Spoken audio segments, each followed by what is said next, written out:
Good morning, everyone. We're just going to take a moment So if you and need my check in attention, you to know see what if I'm we can be doing. heard in the Zoom webinar. What did he say? Matthew, by chance, can you hear us? I don't know. Something about the webinar. Yes, we're hearing you well, sir. Great, thank you very much. Chair Pyska, we will be ready to begin on time. Okay, great. All right. Are we ready, Sam? Yes, we are. Okay, good morning and welcome to the March 28th Board of Supervisors for Lake County. I'm going to call this meeting to order.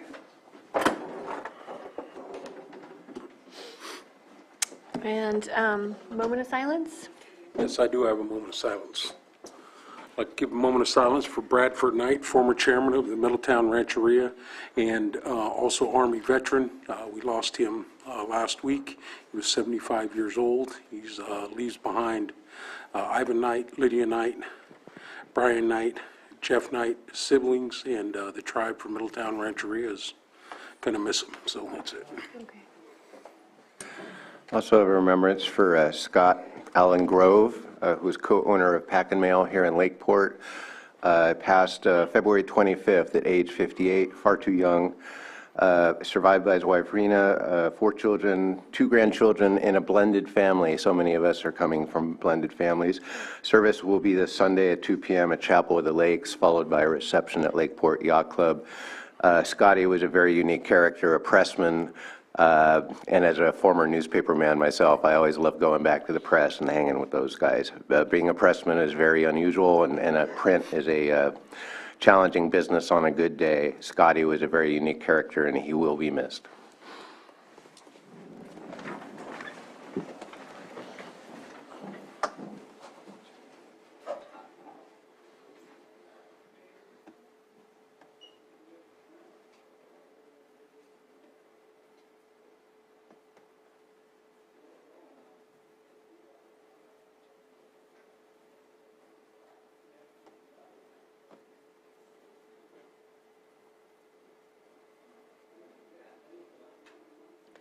Supervisor Crandall, do you want to lead us in the pledge?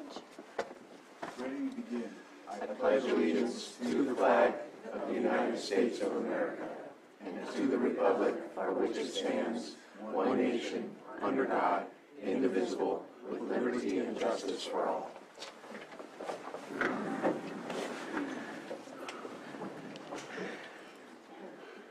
Do we have any extra items?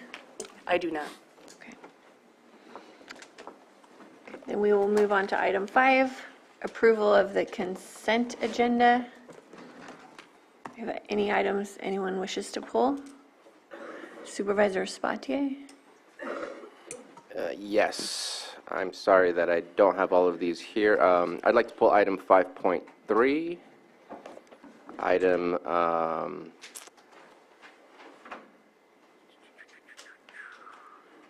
5.9, and item 5.11, please.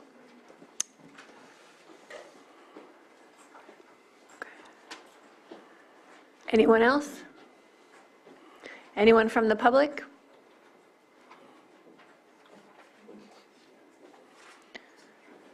I think that's what I said. 5.3, 5.9, 5.11. Yeah. Thank you. For items that being pulled from the consent agenda.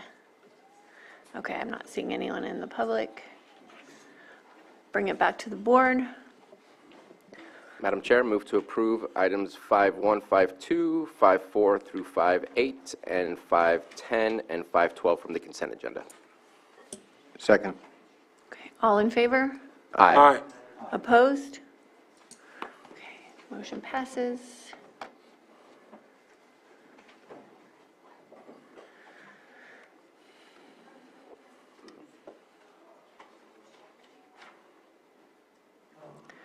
And we'll have 2 minutes. We'll do our public input. Madam Chair, if I may, Yes. I think 5.11 should be a very easy fix. Okay. 511, waive the competitive bidding per 38.23 and approve amendment to agreement between the County of Lake and Tyler Technologies to provide case management software and associated services for the period of April 1st, 2023 to March 31st, 2024 for an amount not to exceed $46,880 for the first year, $57,474 for the second year, and $72,498 for the third year, and authorize the chair to sign. And so I pulled this item and spoke with our chief probation officer about this. The end date right now is March 31st, 2023, but as you detailed, this is a 3-year contract, and just looking to, I believe, March 31st, 2025? 27, right? 26. 26. 26, yeah. Oh, sorry, from April 1st, 2023 to, yes, Yes. March 31st, 2026. Yeah. And that was the only correction that I'm looking to make. Okay. Anything else? No, that's all. Okay. Anything from the board? Anything from the public? Okay, I will bring it back to the board for action. Madam Chair, I move to waive the competitive bidding per 38.23 and approve amendment to agreement between the County of Lake and Tyler Technologies to provide case management software and associated services for the period of April 1st, 2023 to March 31st, 2026 for an amount not to exceed $46,880 for the first year, $57,474 for the second year, and $72,498 for the third year, and authorize the chair to sign. And just real quick, just want to make sure. I believe it was just a motion that needed to be changed. Everything on the contract is correct, so just wanted to make sure we didn't need to amend anything else. That's my motion. Second. All in favor? Aye. Opposed? Okay, motion passes, and now it is 9:06. We'll move on to public input. Item 6.1, we have 2 forms that were filled out. Yvonne Cox is the first. Come on up, you have 3 minutes. Just state your name for the record, please. Good morning, Board of Supervisors. Yvonne Cox. I'm the director of the Emergency Warming Shelter. I want to just come in and tell you what a big success this was. Sure, there were bumps in the road. We learned lots of things. But the thing is, to go backwards on this and to shut it down for a couple months, I believe would be counterproductive. We didn't have just drug addicts here. We had a lot of senior citizens, a lot of young people. Saved lives. It took people off the streets. In a given day, 36 people at least. If we were to take and have to train all of these people all over, I have 12 employees. It took time to find the right fit for these jobs, people that had empathy, that were respectful and kind, being kind-hearted. I don't care how many degrees you have. If you don't have a heart for this kind of work, it just doesn't work. I've seen it.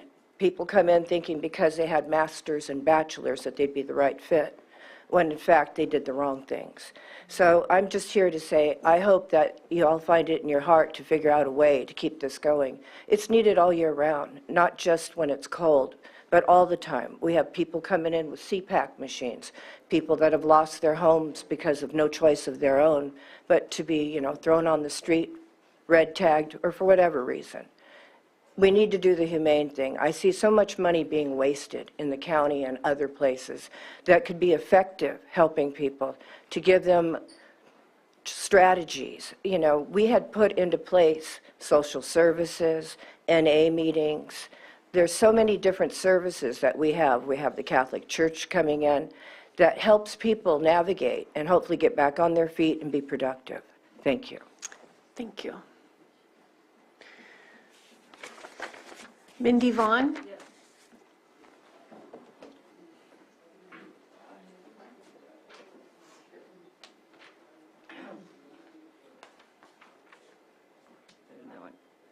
Hello, my name is Mindy Vaughn. I've lived in Clear Lake for 40 years. In December, I became homeless, and my property was red tagged. The warming shelter had just opened. A temporary grant in January arrived the 1st of February. This shelter has made me feel safe, given me all the facets to obtain my own place. I'm very grateful, thank you. Thank you. We have anyone else? Can come up.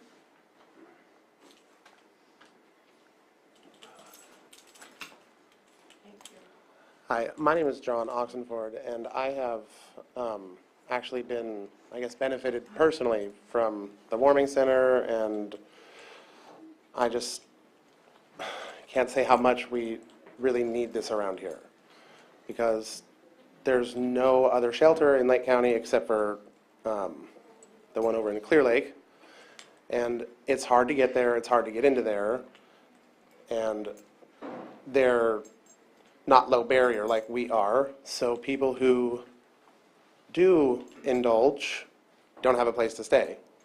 And with the weather that we've been having and the summer coming up, it's dangerous to be in the hot too much. It's dangerous to be in the cold too much. And with this place, or with the warming center, it will help them get back on their feet, get services they need, whether they need Social Security, stuff like that. We can help them apply for it and stuff like that. Thank you. Thank you.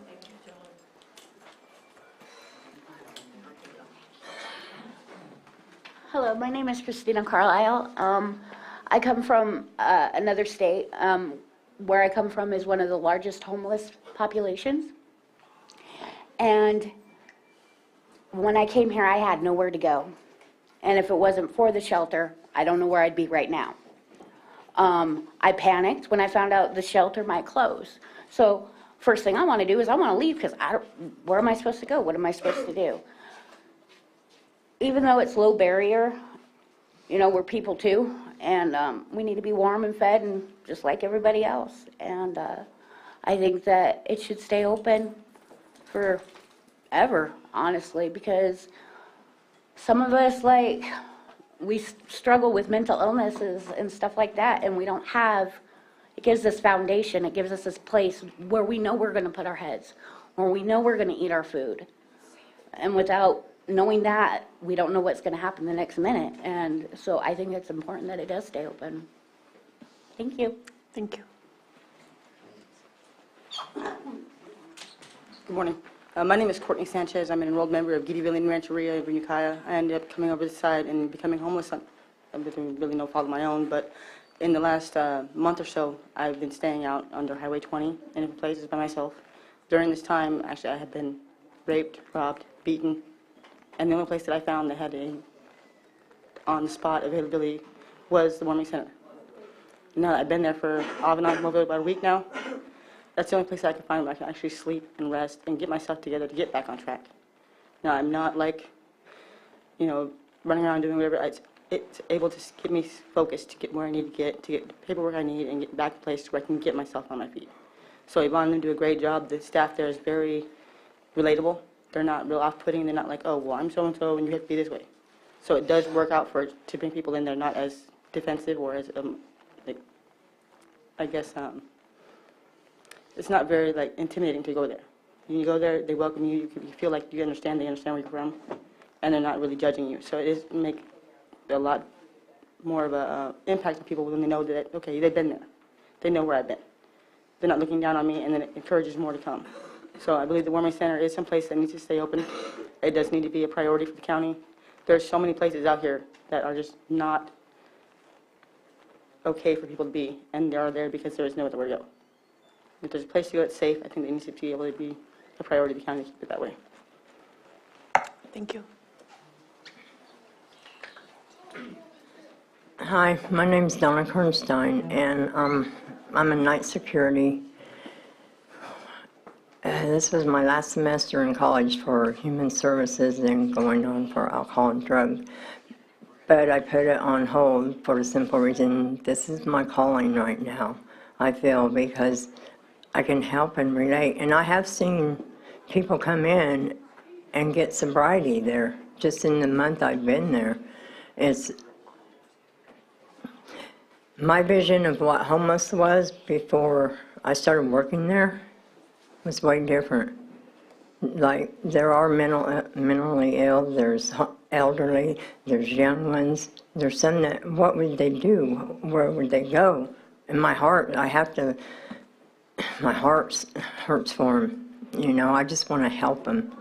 If I was a millionaire, I'd give all my money for because they just, there's ones that, you know, that's just who they are.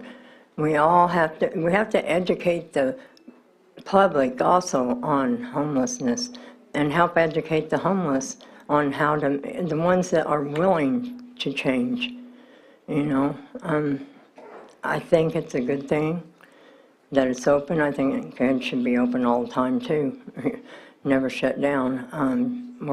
She's working on getting more transitional stuff in there to work with some of the people to maybe get them in jobs and stuff like that. So it's a good thing. It just takes progress. Thank you. Thank you.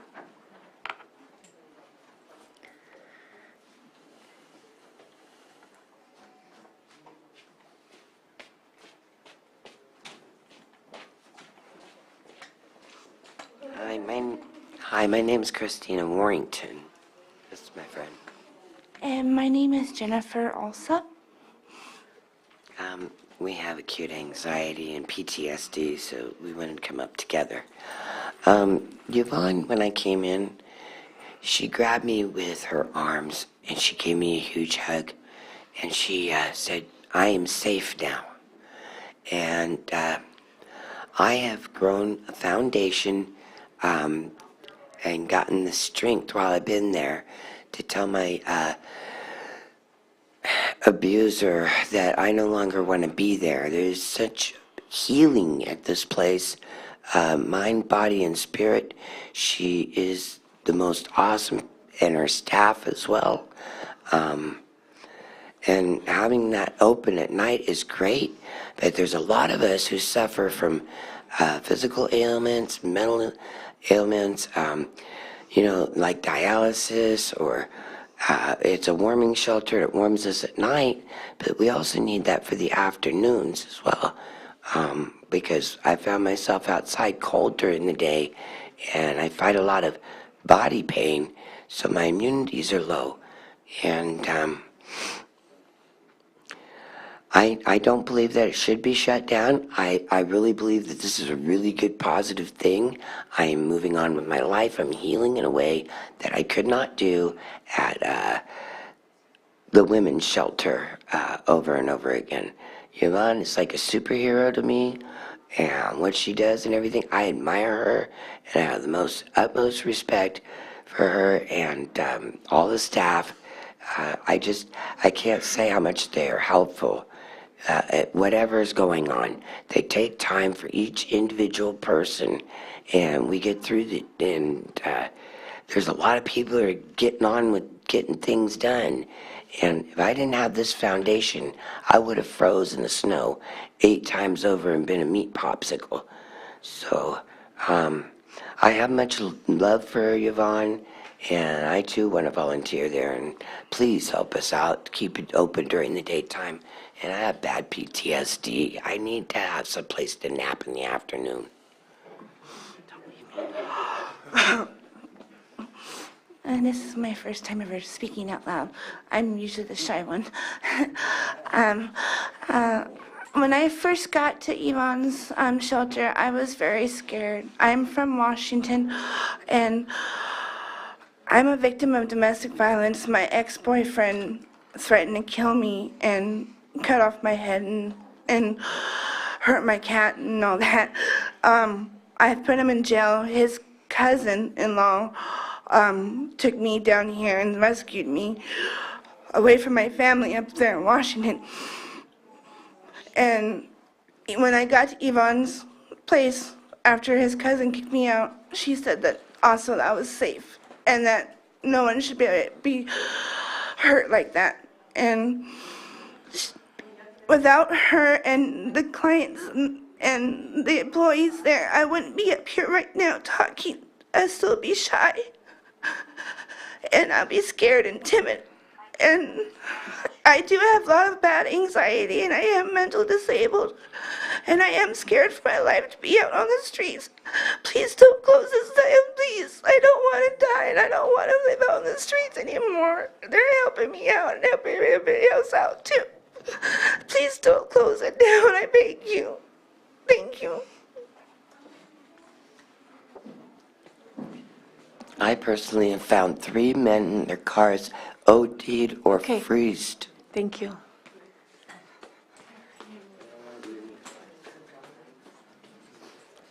Hello, my name is Danielle. I haven't been a resident of Lake County very long, and up until recently, I was a business owner of 15 years, had my family, I was stable.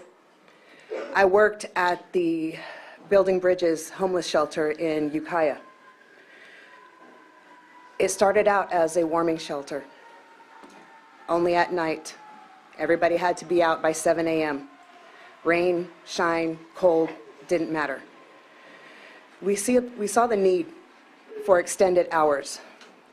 We saw the desperation in these people with no place to go. Within this last month, I myself became homeless. I lost everything.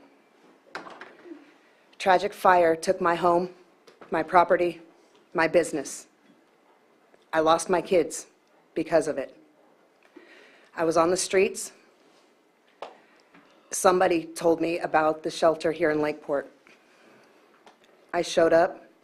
They welcomed me, didn't judge. The whole ambience there is, it's like a family. They care for the clients who come through those doors. They make it a personal effort to make each and every one of us feel welcomed. I haven't been there very long, and already they know me by my first name. This community is coming together to stand and say, we need help. We need these extended hours. We need this to continue on. I understand budgetary concerns. I understand the politics of everything. But this is a necessity. These are people's lives. And a decision in favor of this shelter means taking a stand as an entire community, not just a portion of it. We need this shelter. We need you to support this shelter. Thank you.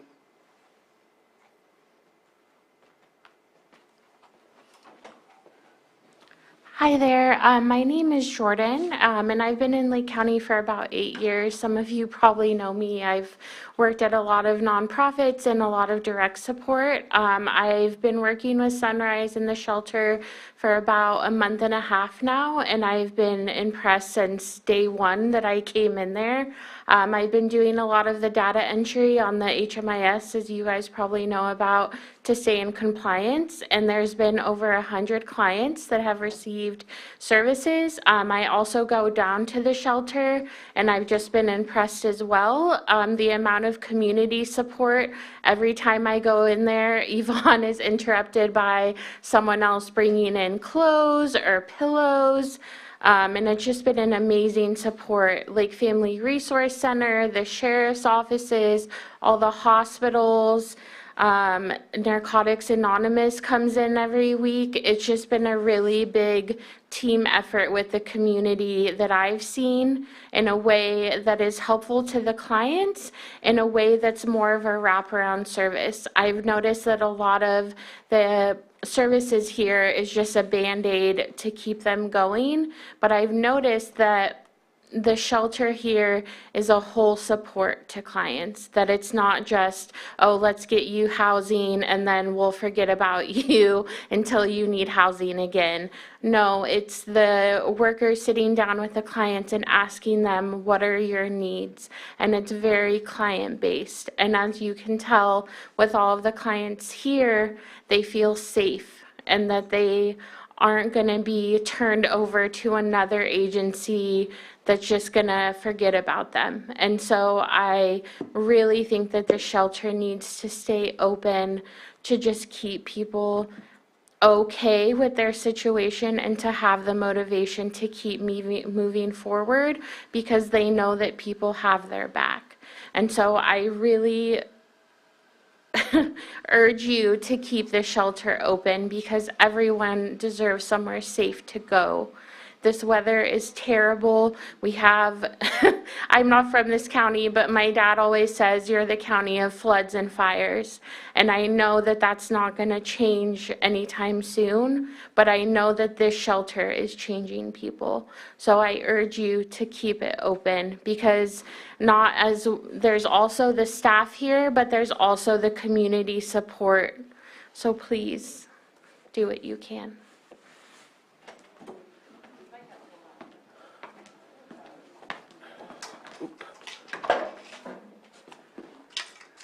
Sorry about that. Yeah, my name's Eric Gregory, and I try to keep it short. I'm a professional. I believe last year I was a professional. I worked with horses, and I made great money, and but then just got in an argument.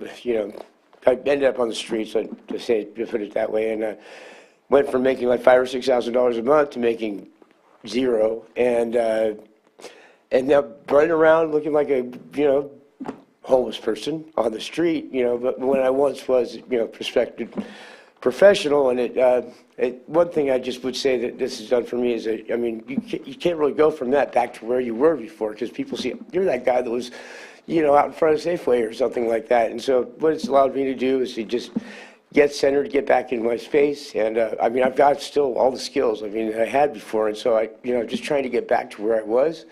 The center has really helped me do that, get some stability, stop running around, and you got to keep stepping is a saying, and it's hard to get back to where you need to be when you're just, looking at the next minute and what you got to do. And so it's really helped me take care of the things I need to do, and I've started working again, went and trimmed some horses yesterday, and got more this week, so, hopefully I'll just keep that up and get back to work, and it's impossible to think, because, a lot of the people I work with, they're conservative, they don't like people that are all, running around and looking crazy, and, they like people are stable, and so I got to be that before I can get the, work with them, and so I really appreciate what Yvonne's done, and just the opportunity to get back to where I was before. Thank you. Hi, I'm Tim Raymond, and when I first got there to help Yvonne open, I was amazed. I've never seen anything like that. I've been in many counties, many other states, nothing like this around, and I do appreciate it, and they know how to work with everybody, the developmentally disabled, the mental health, and I think it should stay open. I appreciate that. Thank you.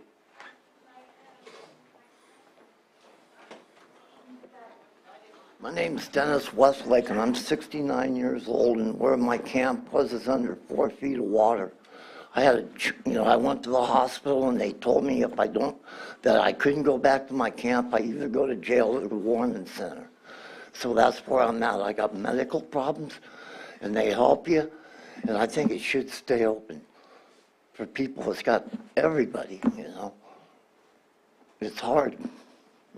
Being out there, I've been out there 2.5 years. It's been rough. I spent 2 winters out there. And I'm lucky I wouldn't have made it through this winter if it wasn't for the Warming Center. Thank you.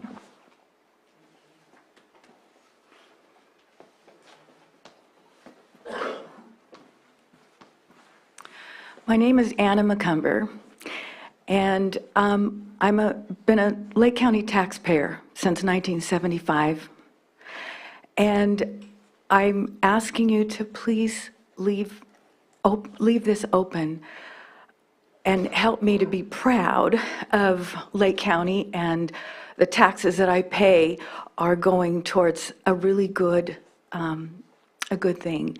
If you take a wilted plant and you put it in good soil, and you water it and fertilize it, what happens to it? It flourishes. I've come to know a lot of these people. I'm a member of New Hope, and they come, and I've come to really appreciate them. And they are gifts and talents buried in these people that need to be brought out. And this center is fostering that. So please, please keep the center open year-round. Thank you.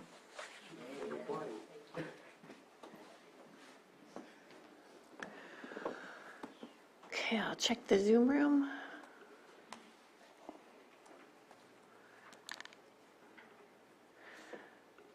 Okay, I'm not seeing any other public input, so we'll close this item and move on to 6.2, our 907 item, presentation of proclamation of appreciation for Registrar of Voters staff, poll workers, and county key staff on successfully conducting the June and November 2022 elections.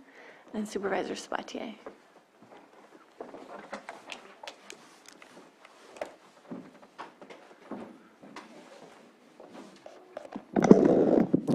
The last thing Maria wants to hear is please come on up and bring everyone with you.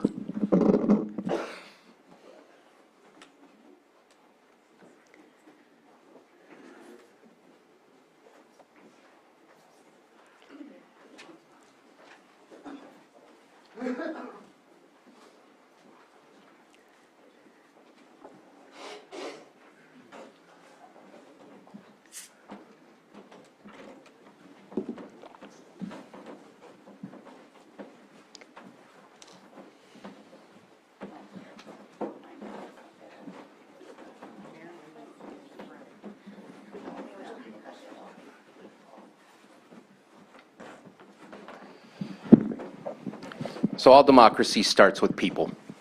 And the elections, the integrity of elections gives people a voice.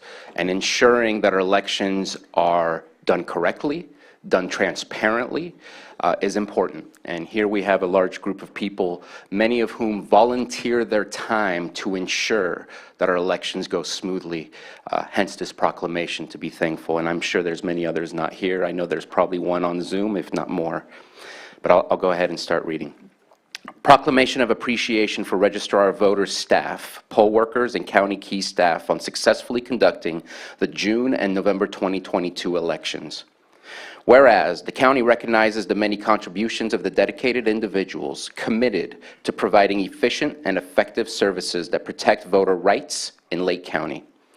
And whereas the Registrar of Voters Office strives to understand customer needs, improve processes, and enhance the quality of services provided to the voters of Lake County. And whereas on June 7th, 2022 and November 8th, 2022, the Registrar of Voters staff, poll workers, and county key staff were critical elements in assisting in the election preparation, execution, and reporting process. And whereas these individuals perform their jobs with professionalism and integrity, and whereas the county expresses appreciation for their dedication and commitment to conducting 2 successful elections in 2022, and whereas the county wishes to say thank you for an exceptional job. And now, therefore, be it resolved that the Board of Supervisors of the County of Lake, on behalf of the Registrar of Voters, does hereby congratulate Lourdes Pantaleon, Savannah Fecht, Yesenia Lopez, Shauna Higgins, Julie Thompson, Laylee Corleone, Jim Emenegger, hopefully I'm saying all these names right, and I apologize in advance if it's wrong, Karen Fitch, Diane Fridley, Donna Hanase, Marilyn Pivniska, Judy Reynolds, poll workers, IT staff, as well as building and grounds staff members, commending them for their service to the county and the community.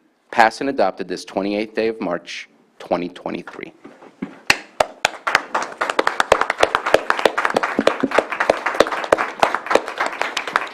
I just want to add that we may be out of the realm of our pandemic for COVID, but the laws and rules that were created during COVID still apply to this day on how we're doing our elections. The process for the mail-in ballots, you have to volunteer to truly understand the work that goes behind the actual elections themselves, to check signatures, to double check that the number on the ballot matched the numbers that was sent out. It is very detail-oriented and each ballot probably gets looked at least 4 or 5 times before it's finalized.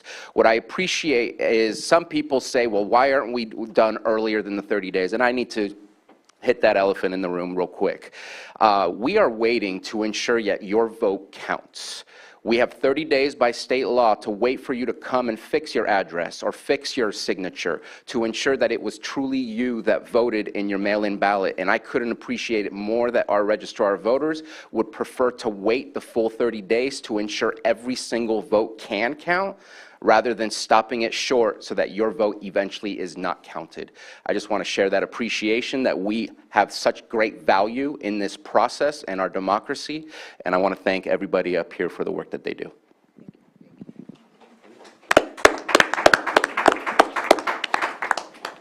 Good morning, everyone. So I wanted to say thank you to my staff for all their hard work, our extra help employees included, and Buildings and Grounds, a big shout out to you guys, because whenever we need you guys to come out and do something for us during election, you guys are always very helpful. So thank you guys. I didn't have all your names on here because I didn't want to forget anyone.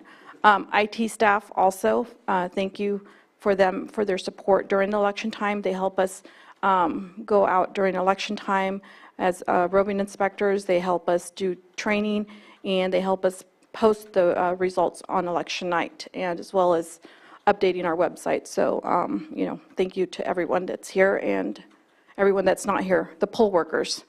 We couldn't have our polling places without them.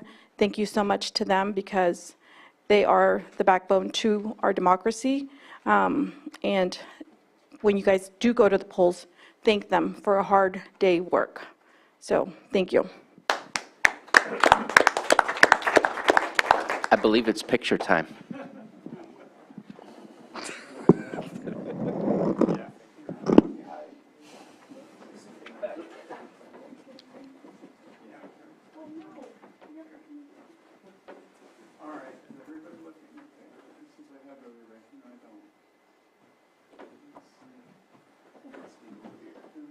Yeah, okay.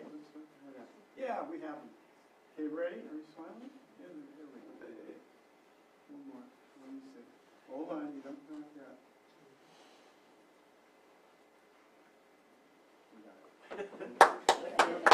Thank you.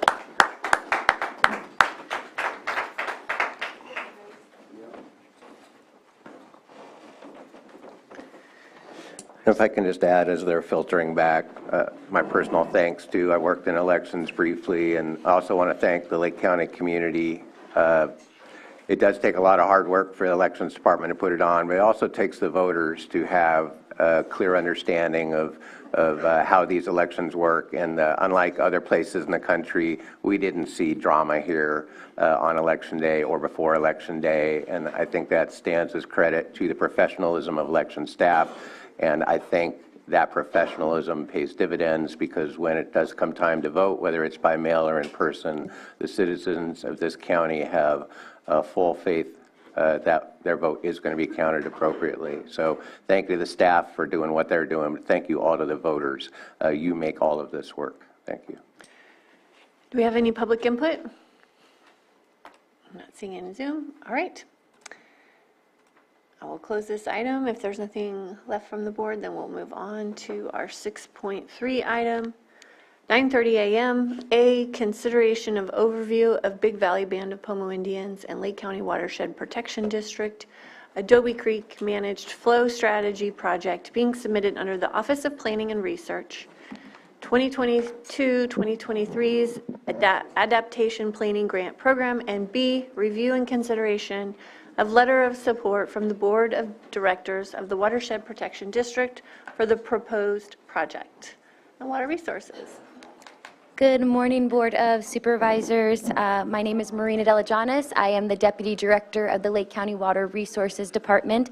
I'm speaking to you all this morning on behalf, serving as the Board of Directors of the Watershed Protection District. And I do have a few friends who will be joining me via Zoom for this item. But as Chair Pyska stated, I do have two parts of this item. One, it is a brief overview of the proposed project that our department is serving as a co-applicant as, Big Valley Band of Pomo Indians is serving as the lead, and then a review of a letter of support that we are kindly requesting the Board of Directors of the Watershed Protection District review and sign today to include into the grant application. So just real quick, the grant application is due March 31st, so a quick timeline. This is one of the last steps, but our team at Flow West and Big Valley have been working very hard to prepare the grant application, and I am joined by Bethany, Skylar, and Sarah Ryan, with Big Valley Band of Pomo Indians, and Skylar and Bethany are joining us from Flow West. I'm going to go ahead and pass it over to Bethany and Skylar and Sarah to do a brief overview of the project, and then I'm going to take it away to highlight the letter of support. So go ahead, Bethany, Skylar, and Sarah. Sarah, you wanted to start with something, correct? Sure. Yes, thank you. Good morning, board. Thank you for taking this item up. As you know, Big Valley Band of Pomo Indians and other tribes have been working very hard, along with other members of the community, to protect the Clear Lake hitch. We believe that this project is something that has been needed for a long time. I think you agree as well that there's water in those reservoirs that could, through some good timed releases, be able to help the downstream flows so that the spawning hitch can make it up and back to the lake, and also so that their fry can make it back to the lake. So this presentation, the short presentation, is just what the project will entail, and I thank you for your consideration. Go ahead, Bethany. Sure. Hi, my name is Bethany Hagenjos. I work with Flow West. We're an environmental consulting firm. We've long been working with Sarah on issues related to Clear Lake water quality and improving habitat conditions for the Clear Lake hitch. This proposal is to fund a cooperative strategy for timed reservoir releases and monitoring to improve Clear Lake hitch in-stream habitat and survival in Adobe Creek. The hitch is an endangered, threatened species under the California Endangered Species Act and an important species to the culture and economy of the indigenous peoples of Clear Lake. Hitch live in the open water of Clear Lake and migrate into tributary streams during the reproductive season where they spawn, generally in April through May time period. The embryos hatch after approximately 3 to 7 days and become larvae, free swimming, and they go back to the lake 3 or 4 days later. So there's generally a couple week time frame for them to go up into the tributary streams and spawn and hatch and go back down to the lake. So according to places like the Center for Biological Diversity and Robinson Rancheria Environmental Center, hitch historically spawned in all of the 17 stream systems tributary to Clear Lake. But current research indicates a profound decline in the hitch population in Clear Lake from historical population levels. And in recent years, the hitch have only been documented spawning in biologically significant numbers in 2 of the 17 Clear Lake tributaries, and that would be Adobe Creek and Kelsey Creek. And of the 2, Adobe Creek typically supports the largest hitch runs. And so reasons for population decline include habitat loss and in-stream flow reductions. And since Adobe Creek in-stream flows are managed by 2 upstream flood control reservoirs, Highland Springs Reservoir and Adobe Reservoir, there's an opportunity to augment in-stream flows and to prevent stranding events and improve Clear Lake hitch survival in the face of climate change especially. So this project builds upon existing work done in Clear Lake to improve Clear Lake hitch survival, to improve spawning and rearing habitat for the Clear Lake hitch, as well as water resource planning conducted by Lake County. And this would be a cooperative project between the Big Valley Band of Pomo Indians and the Lake County Watershed Protection District, taking place over 2 years following grant approval, which is supposed to occur this summer. The objectives of the project include development of a communication pathway and responsibility protocol, as well as a flood release and monitoring strategy. So the project will include, the plan is to include 2 timed flow releases and monitoring of downstream effects during the hitch adult migration season in Adobe Creek. And so that's the project we're asking for your support today on.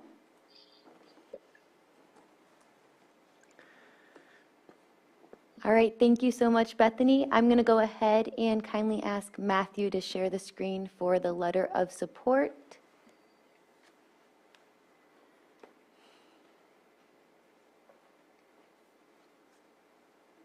My apologies, I'm not prepared with the letter. Did you email it? I did. It's in our package, it's okay. We have it. Yeah. Perfect, thank you. All right, so with the letter, as Matthew pulls that up, and it is in the packet, thank you.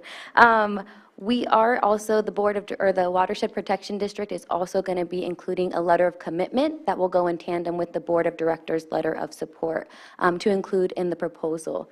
So I just wanted to make that known. I'm not going to go ahead and read this entire letter here. It was included in the board packet, but I would like just to point to two edits that was included in this letter. So if you go to the second paragraph, the second sentence, the tribe is already experiencing the impacts, and then a few sentences down, it says, prolonged drought is impacting the tribe through the impacts. Those should be the Clear Lake Hitch, not the tribe. Yeah, so those are two minor edits that I just want to make known. If the board does approve this letter of support, those would be changed to make that clarification. Okay. Anything from the board at this time? Is that a yes? Okay, go ahead. Just a quick question. I'm in full support of putting this out. I know we've kind of had the conversation about whether this was a viable option or not, and this helps us figure that out. But I know that the letter kind of speaks in a way that was maybe around the January time before we got immersed in water. I know it slightly speaks to climate change and future droughts. I just was wondering, do you think that it needs to have any kind of changes to ensure that they don't look at it like we need help today when our creeks are really doing much better than they were 2 years ago or last year? Because yes, it's going to happen again, and I just want to make sure that, I just wanted to ask the question, is it strong enough to make sure that they understand this is for a future cause and this year, not just looking at the current status of how we are? Just wanted to check in on that. Yeah, that's a good question, and I'll let Sarah answer after I provide a brief comment on that. I feel the letter, as it is today, is sufficient enough. We acknowledge that we did get some recent rains. That's great. We love all the water, but as you stated, this is not the last drought that we are going to be dealing with. So I do think that how it stands today, it suffices, and I think it'd be appropriate, but I will pass it over to Sarah to see if she has any additional comments. Thanks, Marina. The only thing I would add to that is, you know, because the governor's recent drought proclamation and also CDFW's letter stating that, you know, they're continuing to find funding to support measures to protect the Clear Lake Hitch, that we are really in it for the long haul and taking this opportunity to do this type of study and to codify how releases are going to happen is, you know, we don't think that the hitch are out of danger. There's definitely been some seen during this spring, but we don't think that any language change is needed, just because, you know, the governor is already committed to seeing this through, and they know the conditions of the hitch. Supervisor Green. Yeah, thank you for bringing this forward. And just to clarify, there's so many bouncing balls in the air. So I think we had talked briefly a week or so ago about a feasibility study. This is that feasibility study we're talking about today that would take a look at how we actually do manage flows out of the structures. Yes, that is correct. Right, Bethany? Yes, I'm not aware of what was talked about a week ago, but that sounds right to me. Okay. And then in addition to, I mean, it's a lovely question. If we manage flows, what would happen? And it's in support of the Adobe Creek Conjunctive Use Project. But I think one of the questions we want to look at is not only what would we do with managed flows downstream on the way out to the lake, but how well can these structures actually deliver those managed flows? So is that part of the scope of this feasibility study, is to not just calculate what we might do with managed flows, but also the current capacity of the structures, so that if modifications are needed or improvements needed, we can filter those proposed changes up to the actual conjunctive use project or the rebranded Big Valley Fish Habitat Project? Yes, that would be my preference, is that when we get together during our first several meetings, we talk about, what's feasible, what's possible at the dams. And at the end of this, we're going to be, putting forward a set of next steps and limitations or what went well sort of stuff. So that would be included in a memo at the end of the project. Thank you. That'd be incredibly useful information, so thank you for that clarification. Okay, do we have anything from the public? All right, I'll bring it back to the board.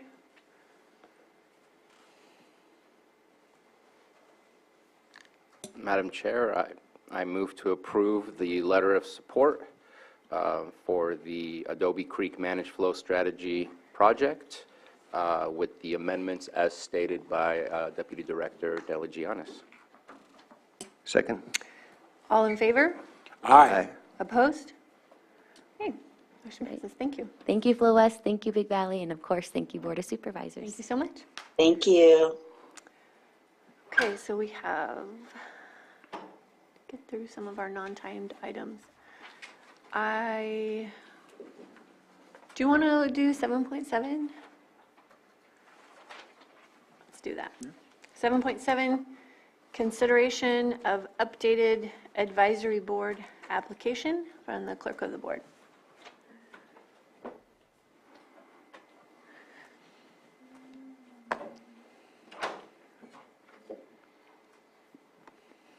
Okay, so attached from our discussion last week is the updated advisory board application. I removed the felony conviction question, and I asked if they're registered to vote because some of the advisory boards require that. So it's a good question for like the cemetery districts. Oh, cemetery districts require that? Mm-hmm. Okay. And I appreciate the addition of the code of conduct. Anything from the board at this time? Okay, anything from the public? Hi there, my name is Kurt McKelvey. I'm a resident of Lucerne. I put in my application to the Lucerne Area Town Hall back in January, and I'm not seeing any Lucerne Area Town Hall applications on this current agenda item, and it's kind of concerning to me because I know that there is more than a quorum of worth of people. Yeah, this is about the application, and we, application turned in. yes. It's not about the Lucerne Area Town. I understand that. That's my concern. Why is there no applications on this current agenda item? This has nothing to do with that. This has to do with the code of conduct and a new application. Oh, okay. So this, All right. there's another item that maybe you're speaking. Yeah, 7.6. 7. I was under the impression this was for appointments to councils. I No, apologize. this is just the application form. It's item 7.7. Oh, actually, I do have a question about that. So this is the new application form for councils? Yes. Okay, so I do have a question about that. If this new application is passed, does that mean that the members of the public like myself that applied back in January and so forth would have to reapply with the new form, or would our current applications be considered? That is a good question. I would think that we would want the new application filled out so there's an agreement to the code of conduct. I would think that they would just need to sign the code of conduct. However, and their application can be basically kept still. Okay, thank you. Okay, thank you. I don't know if, sorry. Yes, that is correct. Okay. Thank you. Thank you, County Council. Okay, any other public comment on this item? Okay, we'll close it out or close public comment and bring it back to the board for action. Madam Chair, I move to approve the updated, Madam Chair, I move to approve the updated advisory board application, including the code of conduct. I'll second that. I'm going to quickly comment that I won't be supporting it because of the reasons I stated last week. I do believe the question on the felony conviction should stay in there. Second. Okay, Do you mind if I ask a quick question before we go to final vote? sure. Would the individual bylaws dictate what may happen if code of conduct is breached? Because there is no enforcement or any, just kind of checking in how code of conduct is in play now versus if you don't follow code of conduct. Is that within the bylaws of each committee that it's decided on how to deal with that? Just kind of curious. I think we'd have to look at each individual bylaws to make that determination. Okay. Because But this is this is an agreement with the county and not the individual advisory councils. So if there's a complaint, maybe it would come here. there's just no explanation of what Right. would happen or what potential consequences or anything like that, or what's the process. So Sure. I feel like we need something a little further. I just thought of that. I apologize for just thinking of it. No, we can work on a process and share that with the board. I have a thought. Sure, go ahead. I would think that the application would basically be the drawing line. When the application is signed and acknowledged, regardless of the bylaws, I think that this application would take precedent, but I'm not, I think we'd have to look into that. Well, one possible scenario is for, if there is a code of conduct violation, that it could be taken up as an item in the council meeting, but along with the process of actually being addressed before the Board of Supervisors, well, after that takes place. That could be part of the procedure, and it could also, the board does have some discretion of, as far as the bylaws are concerned, it could be that's also possible, a possible option to have it incorporated in the bylaws or have it referenced in the bylaws of the council.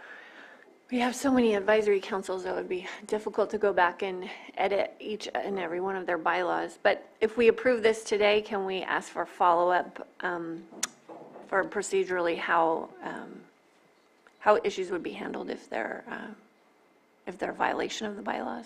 Yes. Okay, thank you. And I'm okay with that. Okay. So we do have a motion and a second. All in favor? Aye. Opposed? No. Okay. Motion passes. Thank you.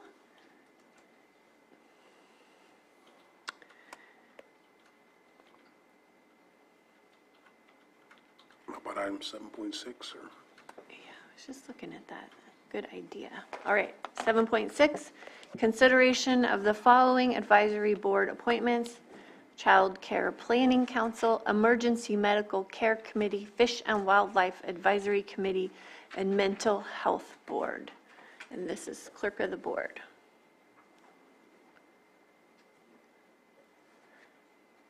Okay, I'll do it.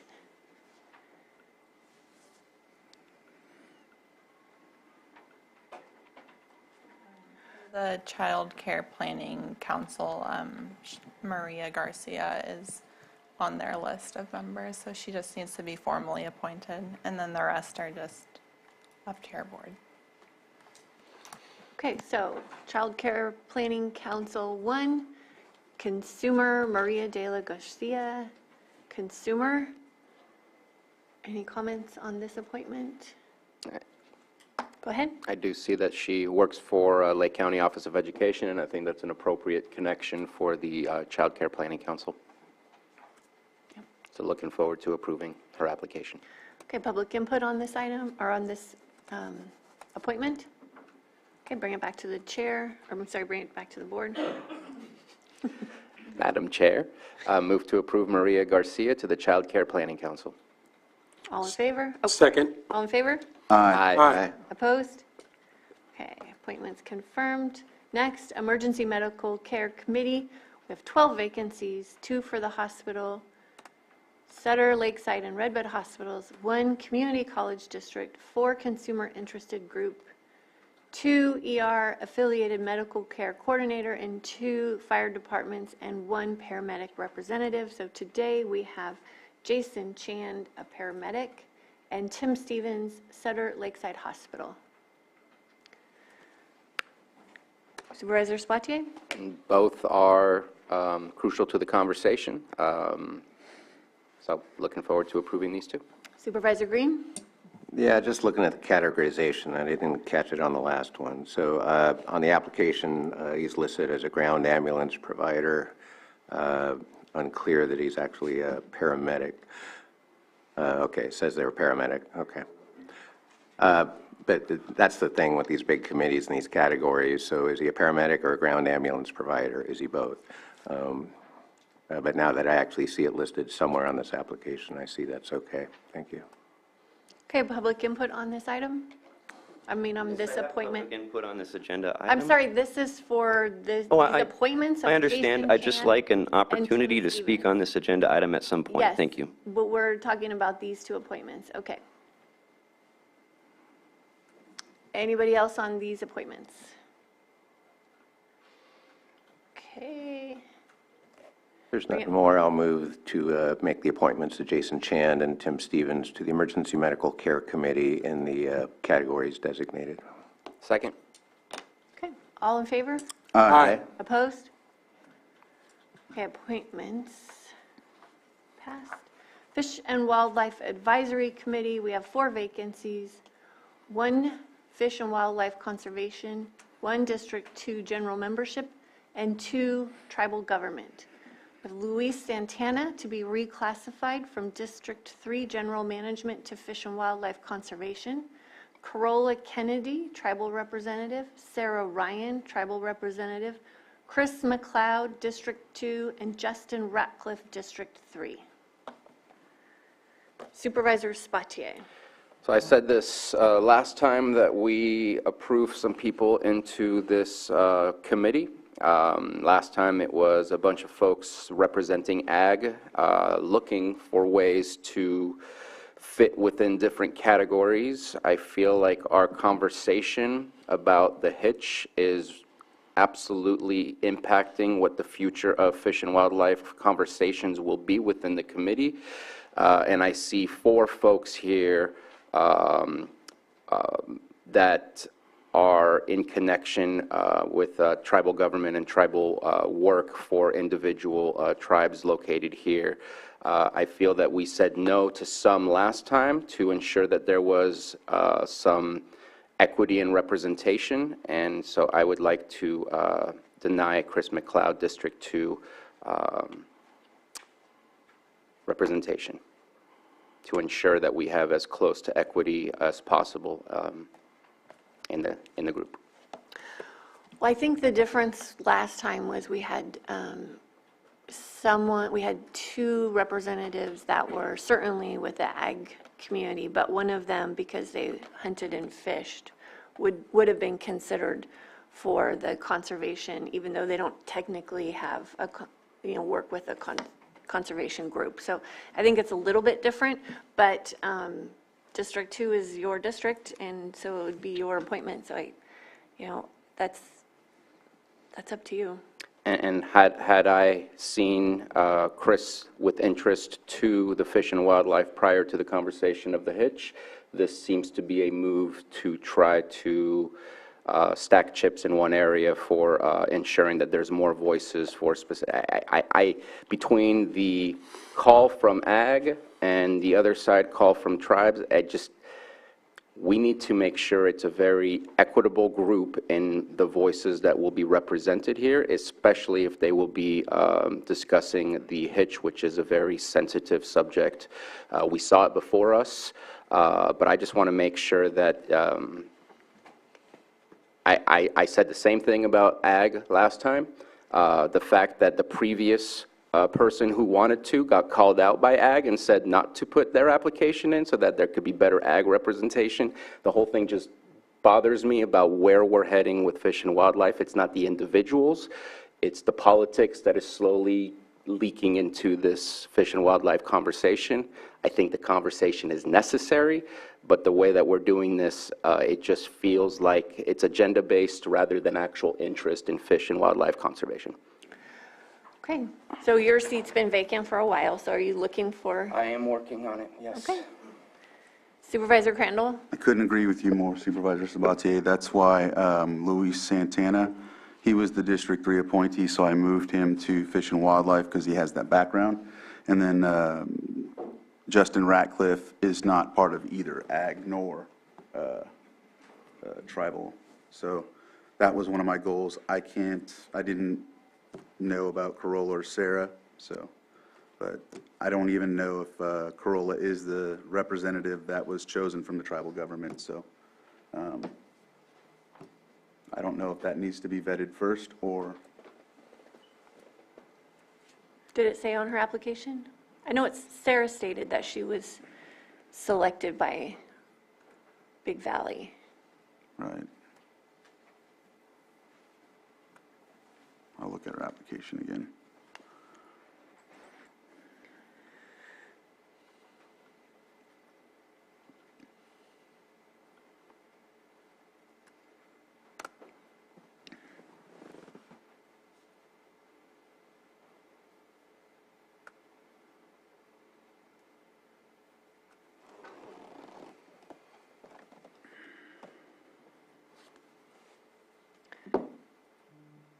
It doesn't say. So do you want to have confirmation? I think we can, yeah. Okay, That- so that we'll way- just hold that one that one, until we yeah. have confirmation. Right. Okay. Any other comments from the board? No. Any comments from the public on these appointments?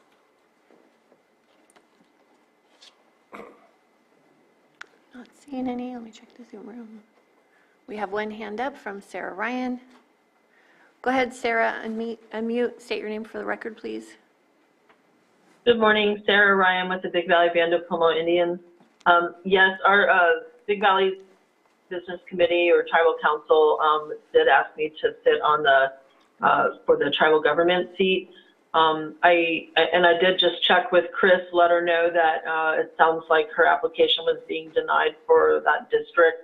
So she's asked me to keep the application in for me for tribal government, and I do hope that she could be reconsidered for District 2. Thank you. Okay, thank you, Sarah. Okay, any other comment on, so this item is about these appointments. I and understand know that. you I'd have just like to something- get your confirmation that I will have an opportunity to speak on this agenda item after those appointments have been decided. I'd just like an opportunity to make a comment on this agenda item before moving on to the next. Thank you. Yes, as long as it's understood that the item is consideration of following advisory board appointments. So we'll get to that at the end. All right. Bringing it back to the board for action, or Supervisor Green, did you have a comment? Yeah, quick process question. Impliedly, what you're suggesting is that any applicant from a tribe would have to get tribal council approval prior to submitting an application. I don't necessarily agree with that. No, I think if you represent a tribal government, which is what these positions are, that we shouldn't just choose anyone. It should come from that tribal government itself as far as who they chose. And do we have constructive knowledge that each and every tribe has knows that they're going to have to vet these people before putting them up for the committee assignment? Are there other committees we're going to impose that on? It's just a question. On the one hand, one applicant went through a tribal council approval process. The other one probably, I don't know, either didn't think of it or their council didn't think of it, and I certainly didn't think of it until now. So I'm not saying you're setting a precedent here, but I'm seeing two very distinct situations here. So I'm just curious, if nobody else is stepping up from that tribe, are you absolutely going to require like a letter? Do they need a permission letter from the tribal government to apply to represent that government on this committee?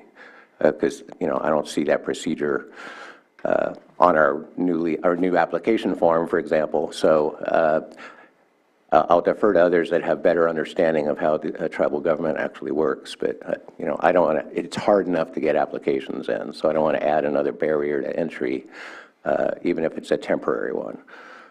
I think we just need confirmation that that applicant's been selected by the tribal government, but Vice Chair Simon?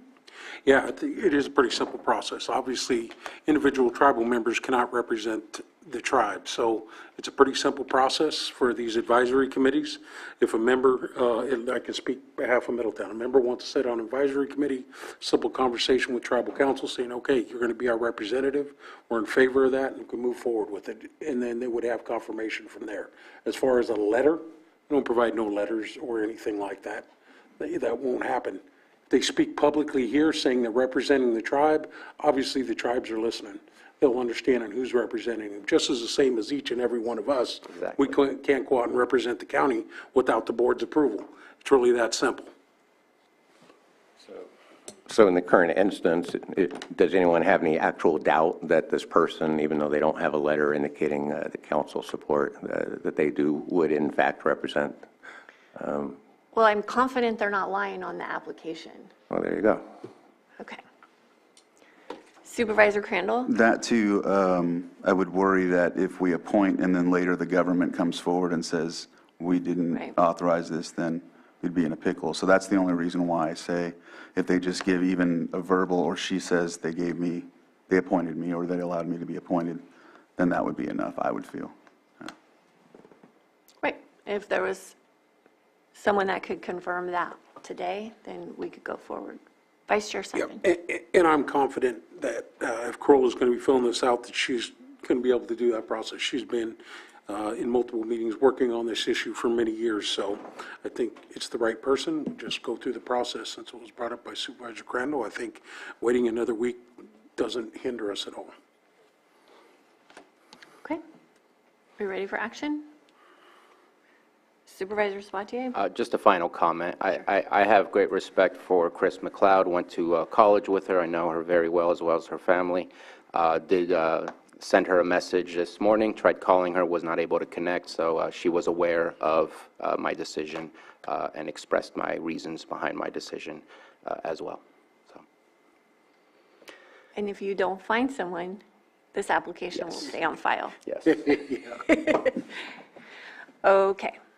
Are we ready for action now? Madam Chair, I move. I'm sorry. We have public comment on this, which I'll allow, but it has to be within this item. And so this item is consideration of the following board appointments. So if your comment I is understand within your that. specificity. Yes. I feel that that is intended to keep me from being able to give the comment that I'd like to give.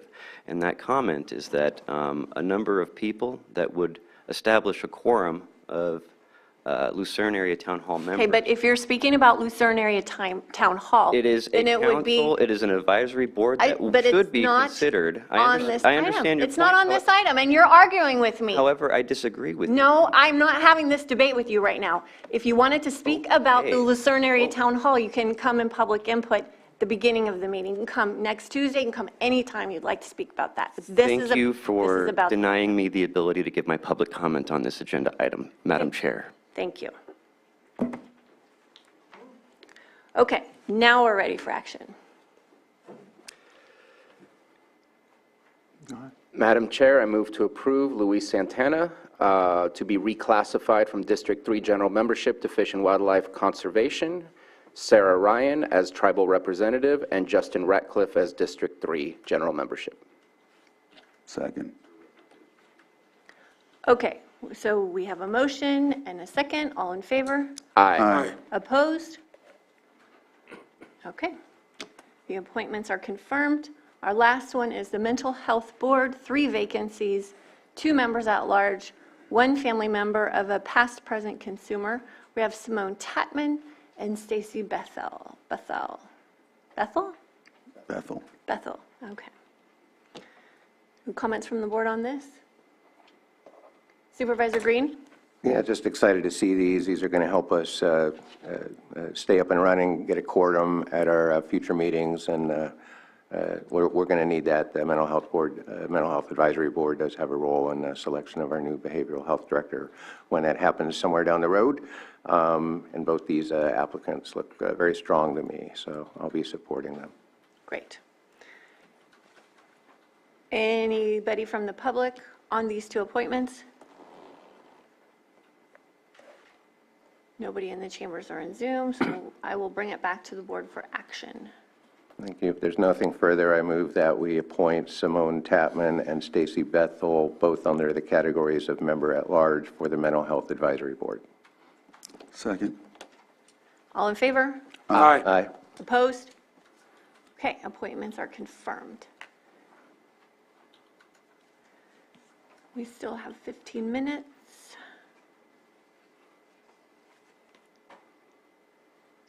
Let's do 7.4. Oh, I'm sorry. Would it be appropriate to allow, because we just finished the appointments, because we're still considering advisory board appointments, to allow the public comment to come forward? And, I mean, I'm just asking. Well, it's not on this item, but we do have an item coming up that. Yeah, 6.4 will, so would that be an opportunity for you to give your public comment? I think so. Okay. I don't believe so, because I would like to ask the question as to why our appointments are not on this particular item for consideration. All right, well then. I guess You're being given an opportunity, and you're saying no. I don't know why you're saying no. No, not now. Not now, at 6.4. I'm not saying no.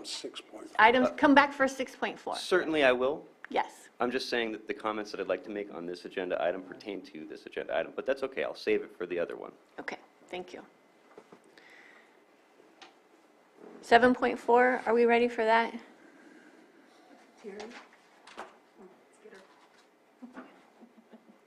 Or is there something else that we could do quickly? Maybe consent? The pulled items? Oh, sure. 5.3 and 5.9. 5.3 should be pretty easy. Okay. 5.3, approve amendment number 1 to the agreement between the County of Lake and Lisa Warner, MBA, for support services for managed care or fiscal year 2022-2023 in the amount of $40,000, and authorize the board chair to sign. And this is from Behavioral Health.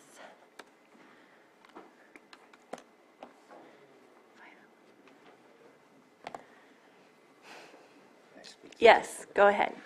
Thank you, Madam Chair. So the reason for pulling this item, if I remember correctly, there are 2 contracts within one attachment. It was an accident to have both of those contracts. And so when looking at the attachment that speaks to the amendment that we are looking to consider, only the first page, 1 of 1, is what we are looking at. The second page and third page are, I guess the third page is just the tracking, but the second page is for a completely separate contract that has nothing to do with what we should be approving, and I just wanted to make sure and segment what we would be approving so it doesn't get confusing. Go ahead. Stephen Carter, Interim Behavioral Health Director. What Supervisor Sabatier just explained is correct. The attachment has been fixed and sent to Johanna with just the Amendment 1 for Lisa, and then the tracking sheet, and that's what should be considered, not the second page, which is for a contract coming at a later date. Okay, any comments from the board on that? Anybody from the public?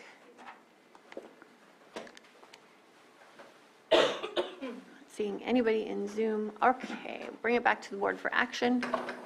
Madam Chair, I move to approve amendment number 1 to the agreement between the County of Lake and Lisa Warner, MBA, for support services for managed care for fiscal year 22-23 in the amount of $40,000, and authorize the board chair to sign as amended for the contract attachment on our packet. Okay. Second. All in favor? Aye. Opposed? Okay, motion passes. Great. And then now it looks like we've got our climate resiliency officer. And we can go back to item 7.4, consideration of the County of Lake acting as lead agency on a grant application to provide funding for the Lake County Risk Reduction Authority, Lake County Resource Conservation District, Lake County Fire Safe Council, and the Lake County Office of Climate Resiliency, as well as funding to implement 4 hazard mitigation actions from the County of Lake's 2018 Local Hazard Mitigation Plan. Thank you. Can you hear me okay? So as your board may recall, part of my duties as your Chief Climate Resiliency Officer is to apply for at least 4 grants per year. And I have been working with the Lake County RCD via Megan McClure, who works for a consulting company called Jade. She contracts with the RCD on a grant application through the Office of Planning and Research, the Adaptation Planning Grant. And as you know, sometimes for your grants, they make an announcement, you have an idea, and then you listen in on a webinar and it changes a little bit. So through the last month or so, the scope has changed a little bit, and then the Risk Reduction Authority meeting in February had to be canceled, so it couldn't go before the RRA. So this particular grant is due on Friday. The County of Lake would act as the lead agency, but it would primarily fund the administrative support for the RRA. One of the major items is, let's see, on here, the action number 2 in our hazard mitigation plan. The public education portion is part of my work plan. It's part of the vision of the RRA, and it's also a mitigation action in our HMP. And so that really started the conversation to look at the, the other mitigation action items and to see, we can't do all of them with the funding because it's the maximum grant award is $650,000. But we can prepare to do prep work for that. And so for administrative support for my office, the Office of Climate Resiliency, as you know, that's covered by the county. So it would fund some of that, fund administrative support for the RRA, seek grant funding to do the implementation on all of these. Yeah, and so I'm hoping that you think that's a good idea. Great.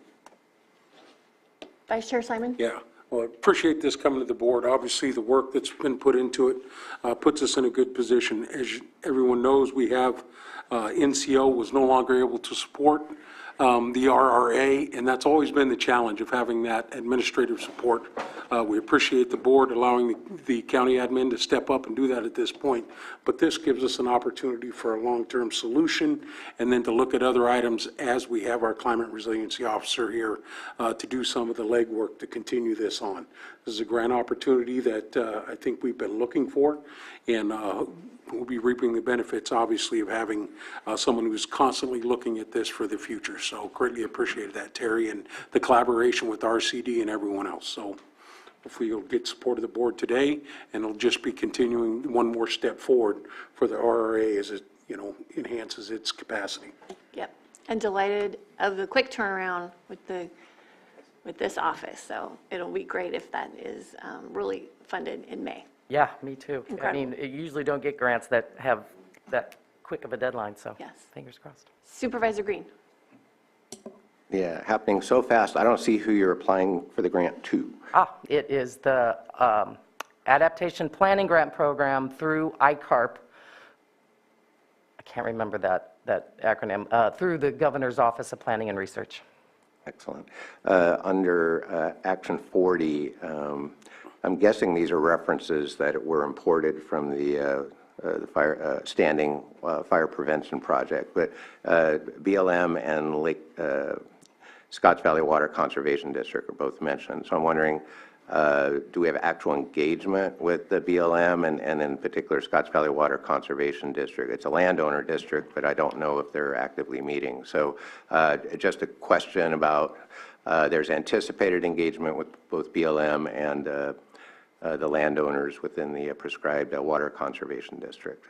Can you elaborate on that, or is that from a pre-existing plan or template? Those are really great questions. Though Scotts Valley Water Conservation District does meet, now that there are a quorum of directors, I don't think they meet very often. My understanding is this was the background for this mitigation action is in the hazard mitigation plan. So the idea is to do CEQA work for this area and to plan the project. I think that it is already laid out. We just have to pull everybody back together because when they did the plan in 2018, that's several years ago. And there has been some work done in the area, and clerk has got some funding to do some work, so we just need to make sure and check the scope. But we need the funding and the time to be able to do that. Thank you, I appreciate that. I think they do have a new field director in Ukiah, so I just wanted to make sure Mr. Lavroff was apprised of this. Thank you. Thanks. Okay. Supervisor Sabatier. Thank you very much for bringing this, making it happen. Obviously, very important to have the ability to have funding in order to fund lead agencies to lead this. I know at this moment in time, it kind of went back and forth from NCO to now our administrative office. From what I understand, there was some prospective folks that could take the lead. That's no longer the case. The plan with this money is to fund internally or to continue to seek out external lead agencies and use this funding for that? Great question. External. It would not be internal to the county. Okay. All for it. Okay. Public input on this item? Did I already do that? No, I don't think so. I'm not seeing anybody in Zoom. Bring it back to the board for action. Madam Chair, I'd like to approve the County of Lake to act as the lead agency for the grant submission. Second. All in favor? Aye. Opposed? Okay, motion passes. Thank you, Terry. Thank you, Terry. Thank you. And we will take a brief break. We'll come back at 10:30 for our 10:30 timed item, and I'm sorry. I need a refill. Yeah.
Ready, Sam?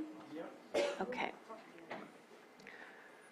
Okay, we will come to our 6.4, 10:30 a.m. timed item, consideration of a municipal advisory committee, MAC, transition of the Lucerne Area Town Hall, LAF, initially known as MIRTH, Middle Region Town Hall, to CERTH, Central Region Town Hall. Supervisor Crandall.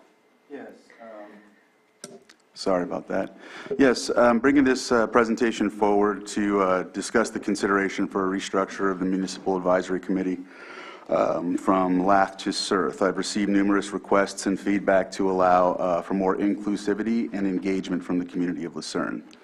So Johanna, if you can pull up the presentation, I'll go through it, and we'll take feedback and comments.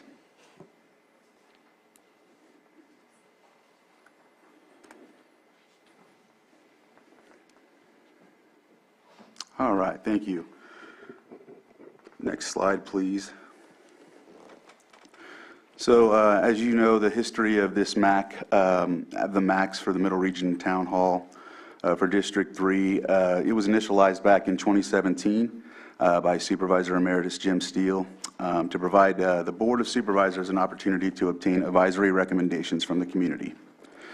The Middle Region Town Hall was the initial MAC for Lucerne. Other District 3 MACs implemented in 2017 were the Western Region Town Hall and the East Region Town Hall, Earth and Worth. MIRTH was transitioned to Lucerne Area Town Hall, LAF, in 2018. Next slide, please. As you can see, the old MIRTH, well, the actual MIRTH and LAF borders, boundaries are in this map. It's the community growth boundary for LAF, and as you can see the others, the yellow is Worth and the blue is Earth. So that is the boundary. This is the proposed boundary for CERTH, which would be the full zip code of 95458 boundary of Lucerne. Why CERTH? Again, I received feedback that many citizens desire to attend and serve, but are also excluded due to the current limitations of the community growth boundary.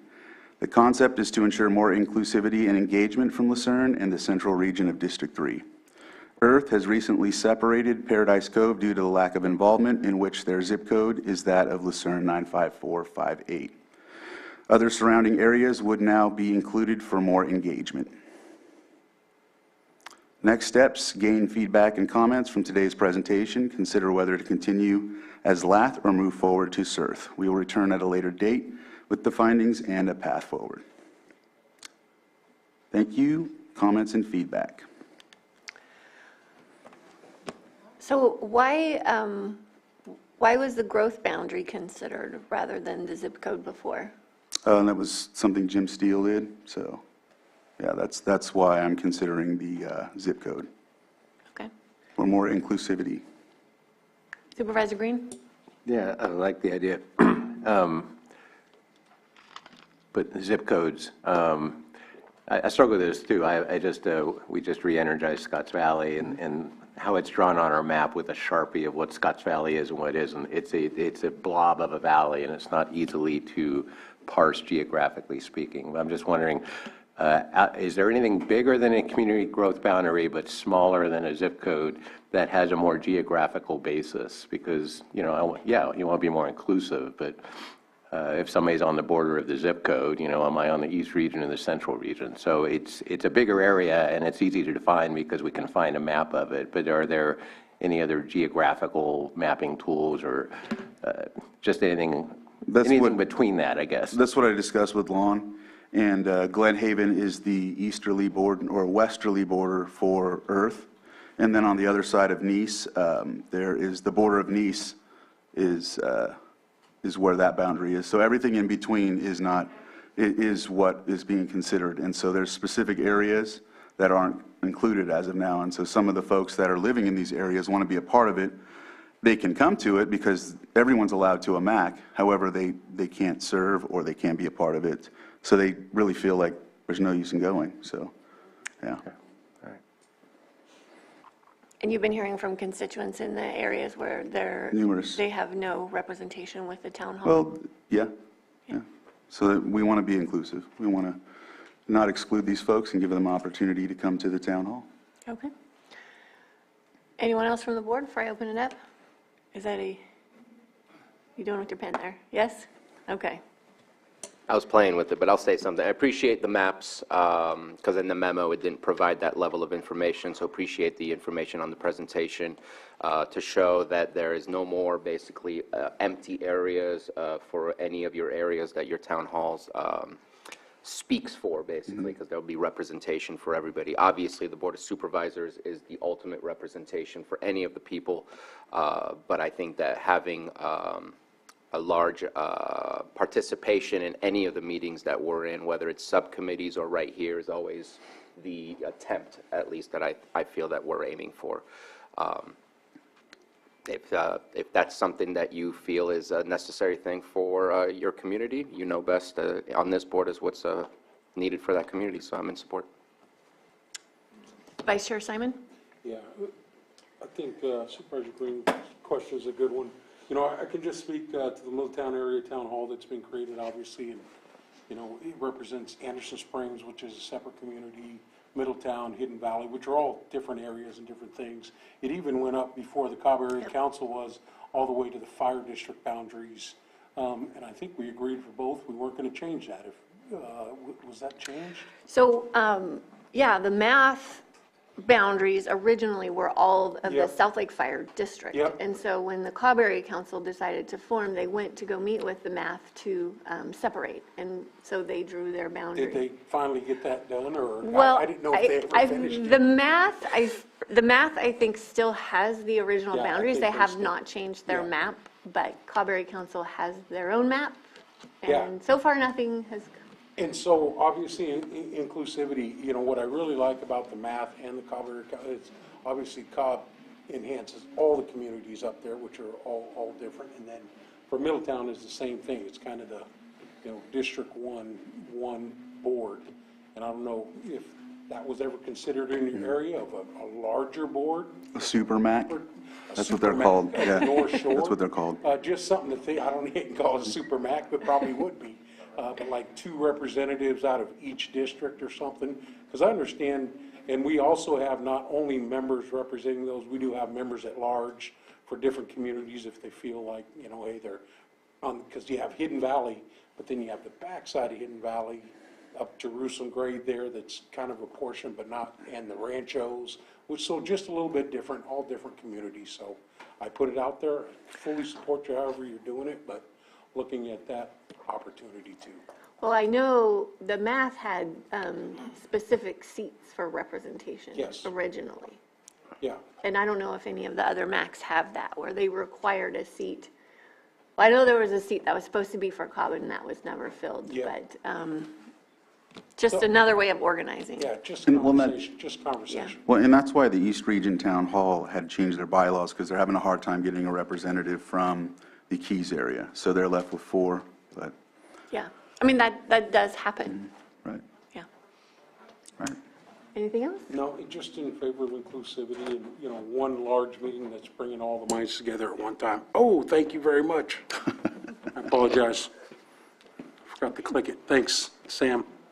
Okay, so I will open it up for public input. We'll start with the board chambers, and then we will go to the Zoom room.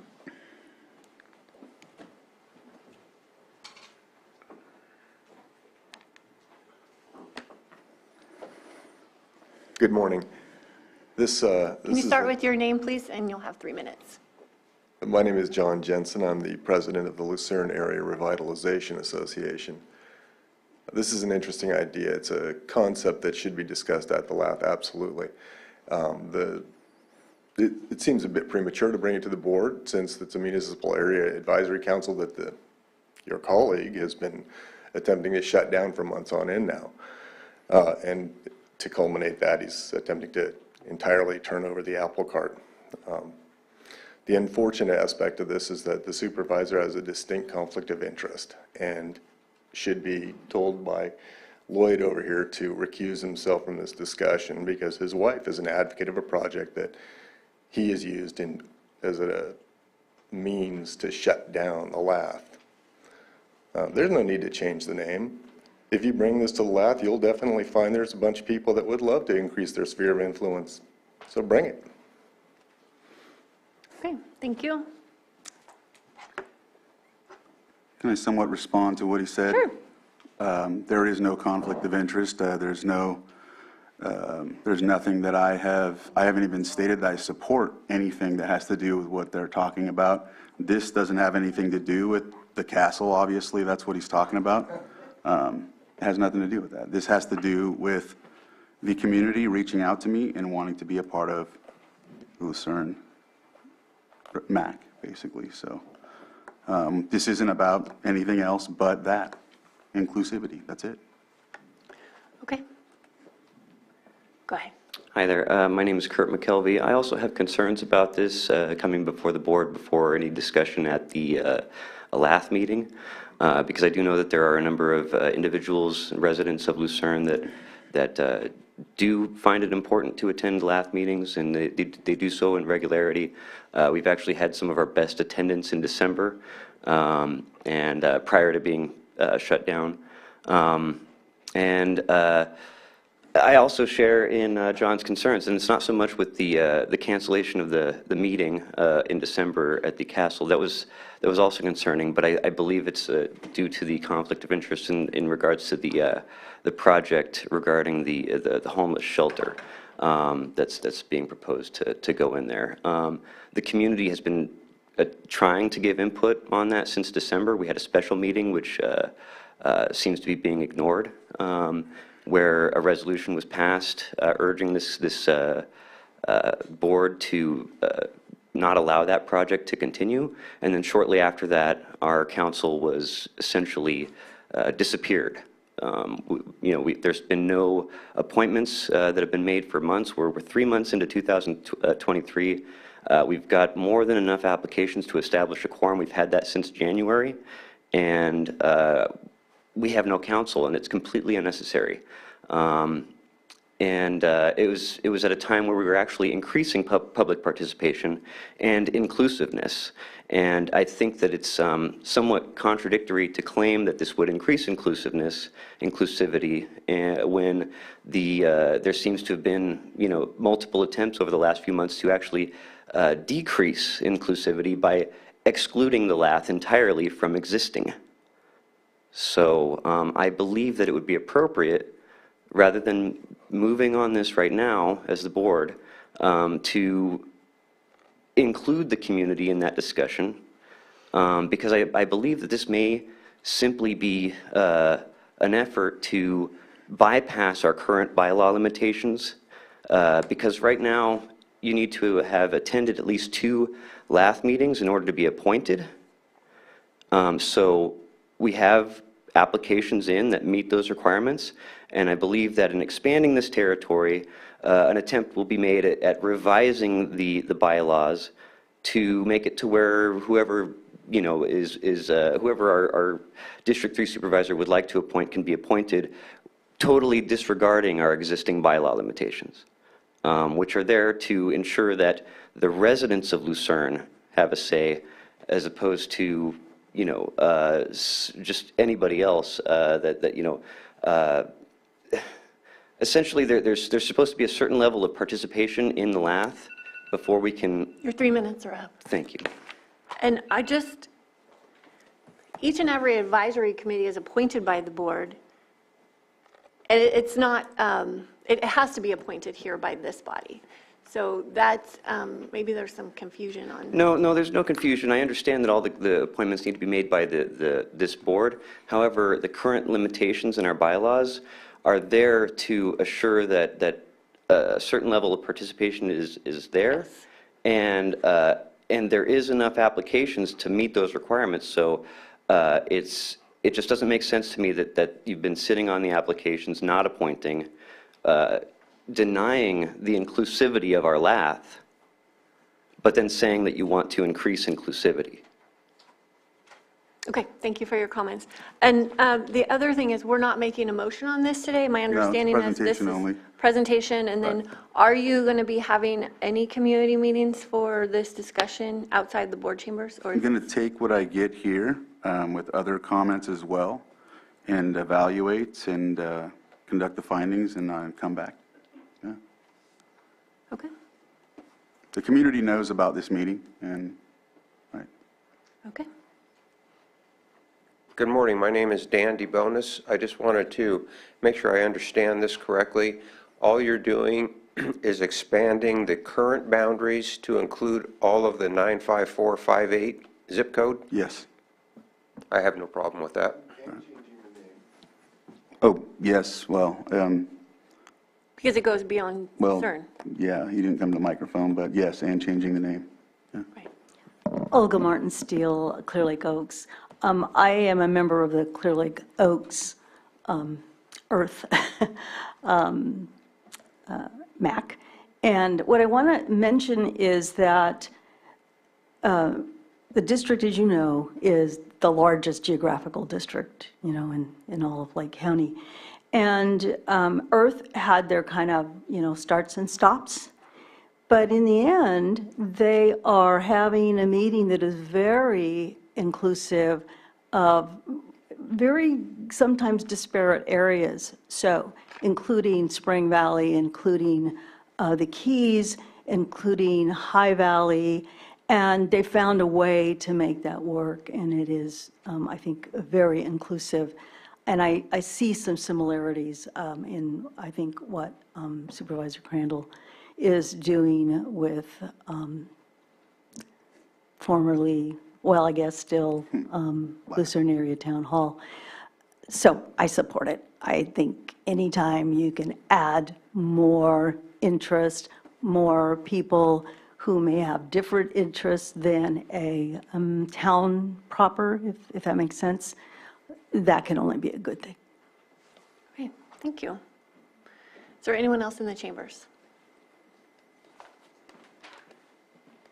Hello, my name is Melanie Lim, and I was on LATH, and I only attended for, actually maybe 3 noticed by the supervisors meeting, and then all of a sudden I was canceled from the council.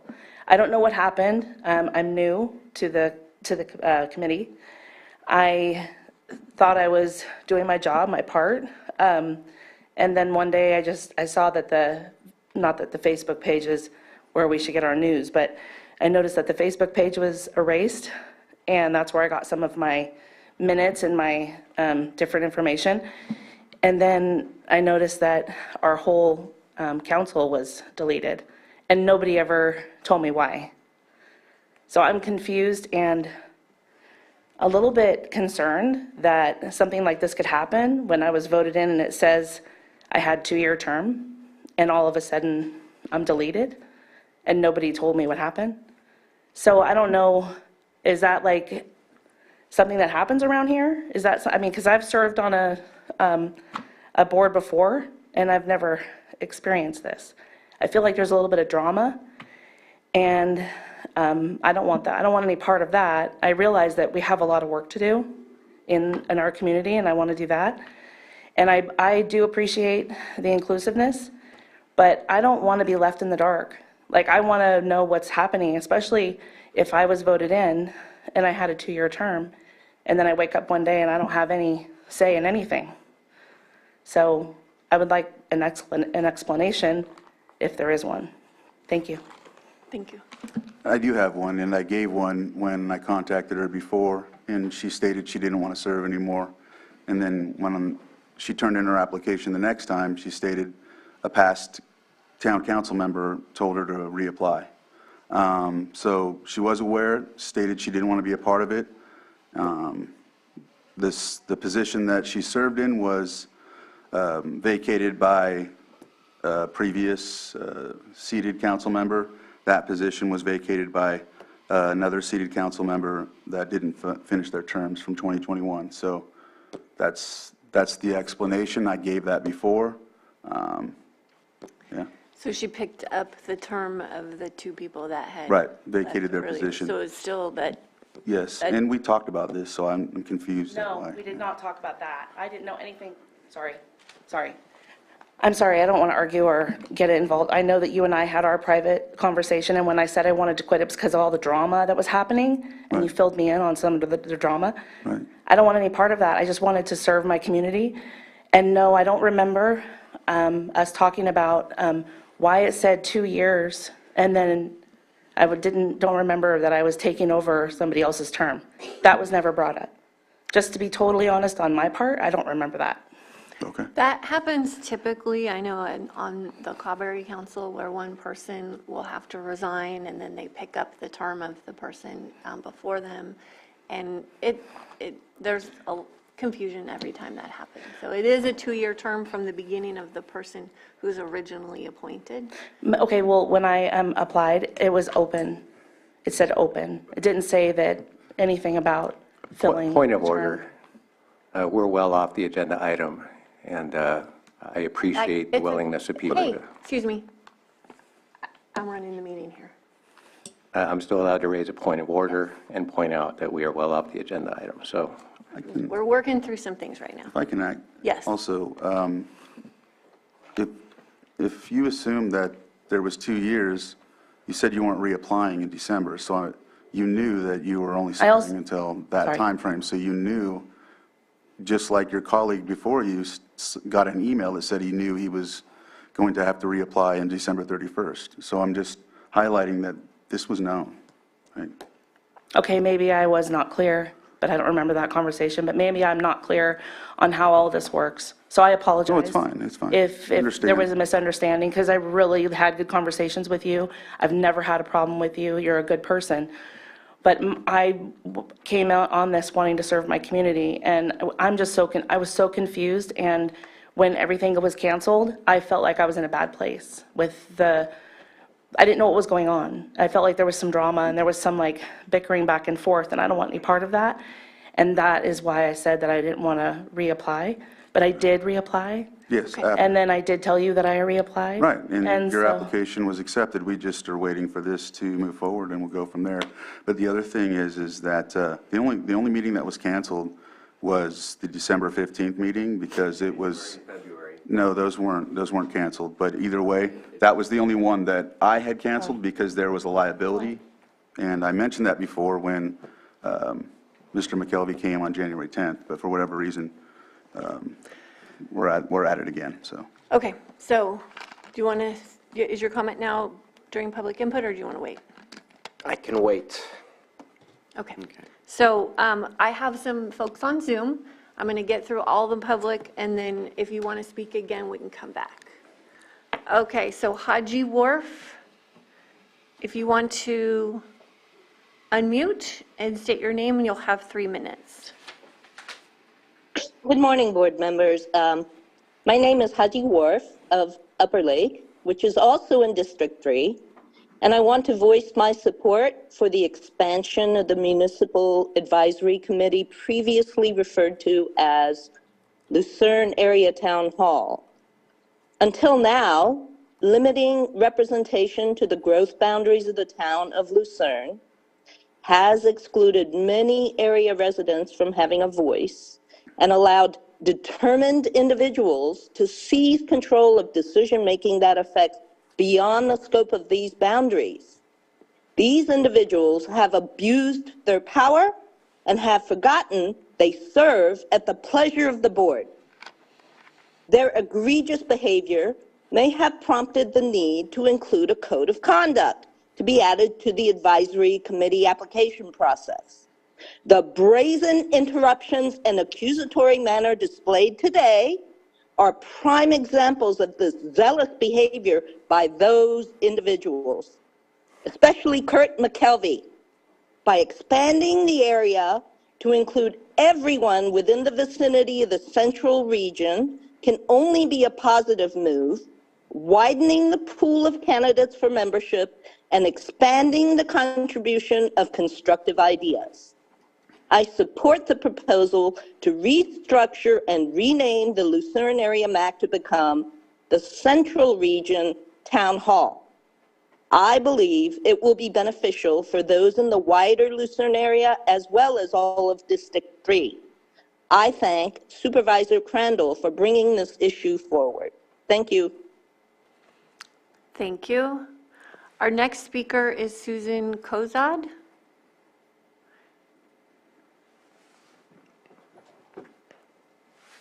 You want to? Yes, Okay. I'm unmuted now, thank you. I don't have a Can you prepared. state your name, please, for the record?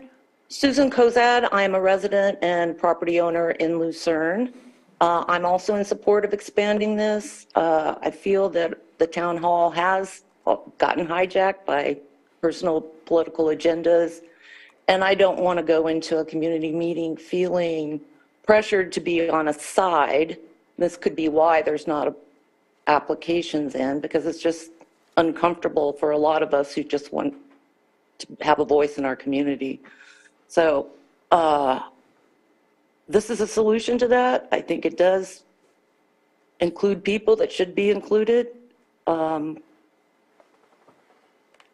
I agree with Haji on almost all of her points.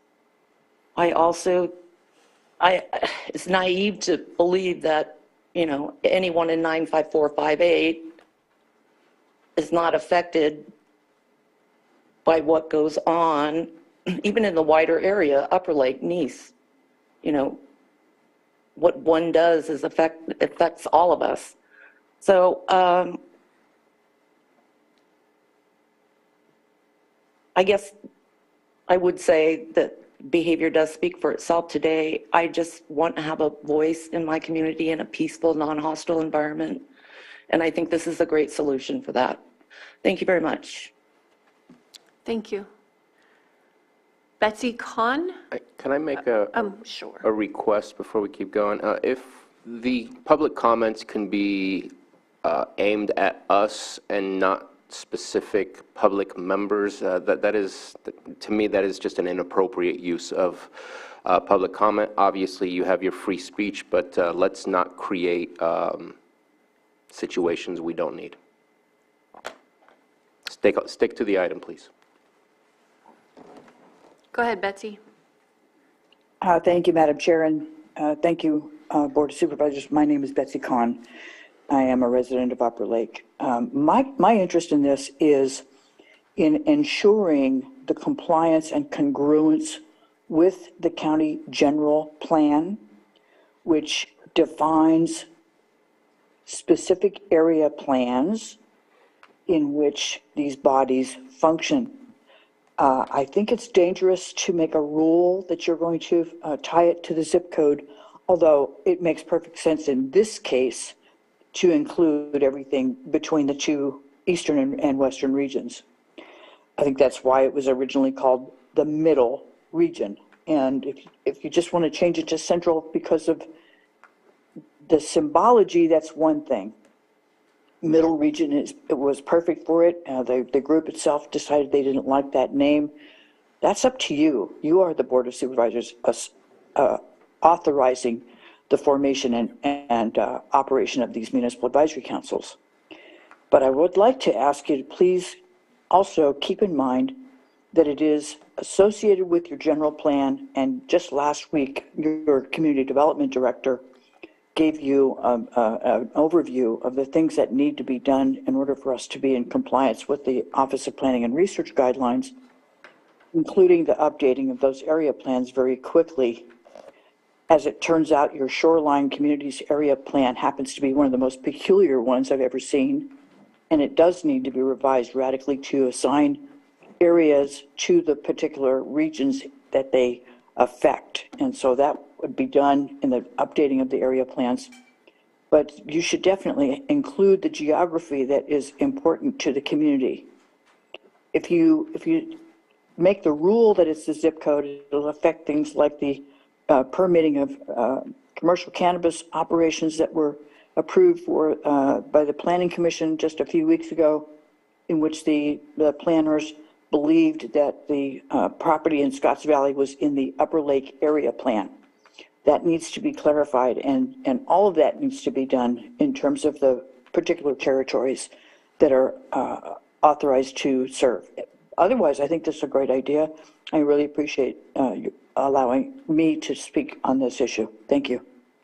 Thank you, Betsy. And this isn't a rule that we're applying to all MACs. This is just It was just a boundary that worked for you. That's good feedback because maybe we just use the map rather than the zip code, but that's the type of feedback I was looking for in order to make some findings and discussions. So that's, yeah. Well, I mean, I think different areas use different boundaries. If a zip code works for this instance, I don't think there's anything wrong with it, just like the fire district boundary was used in a case of math establishment. So Right. I don't think that there's a sweeping rule that we'll use for all MACs. I would agree with that. Okay. Next, we have Priest Martinez. Hi, I'm Priest Martinez. I own a piece of land in Lucerne, and I also agree with making it central, the bigger demographic.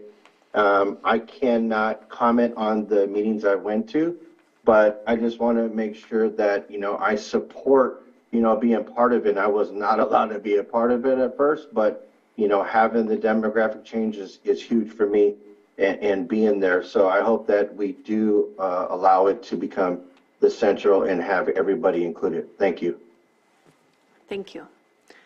And then our last hand up is Kathy Herdman.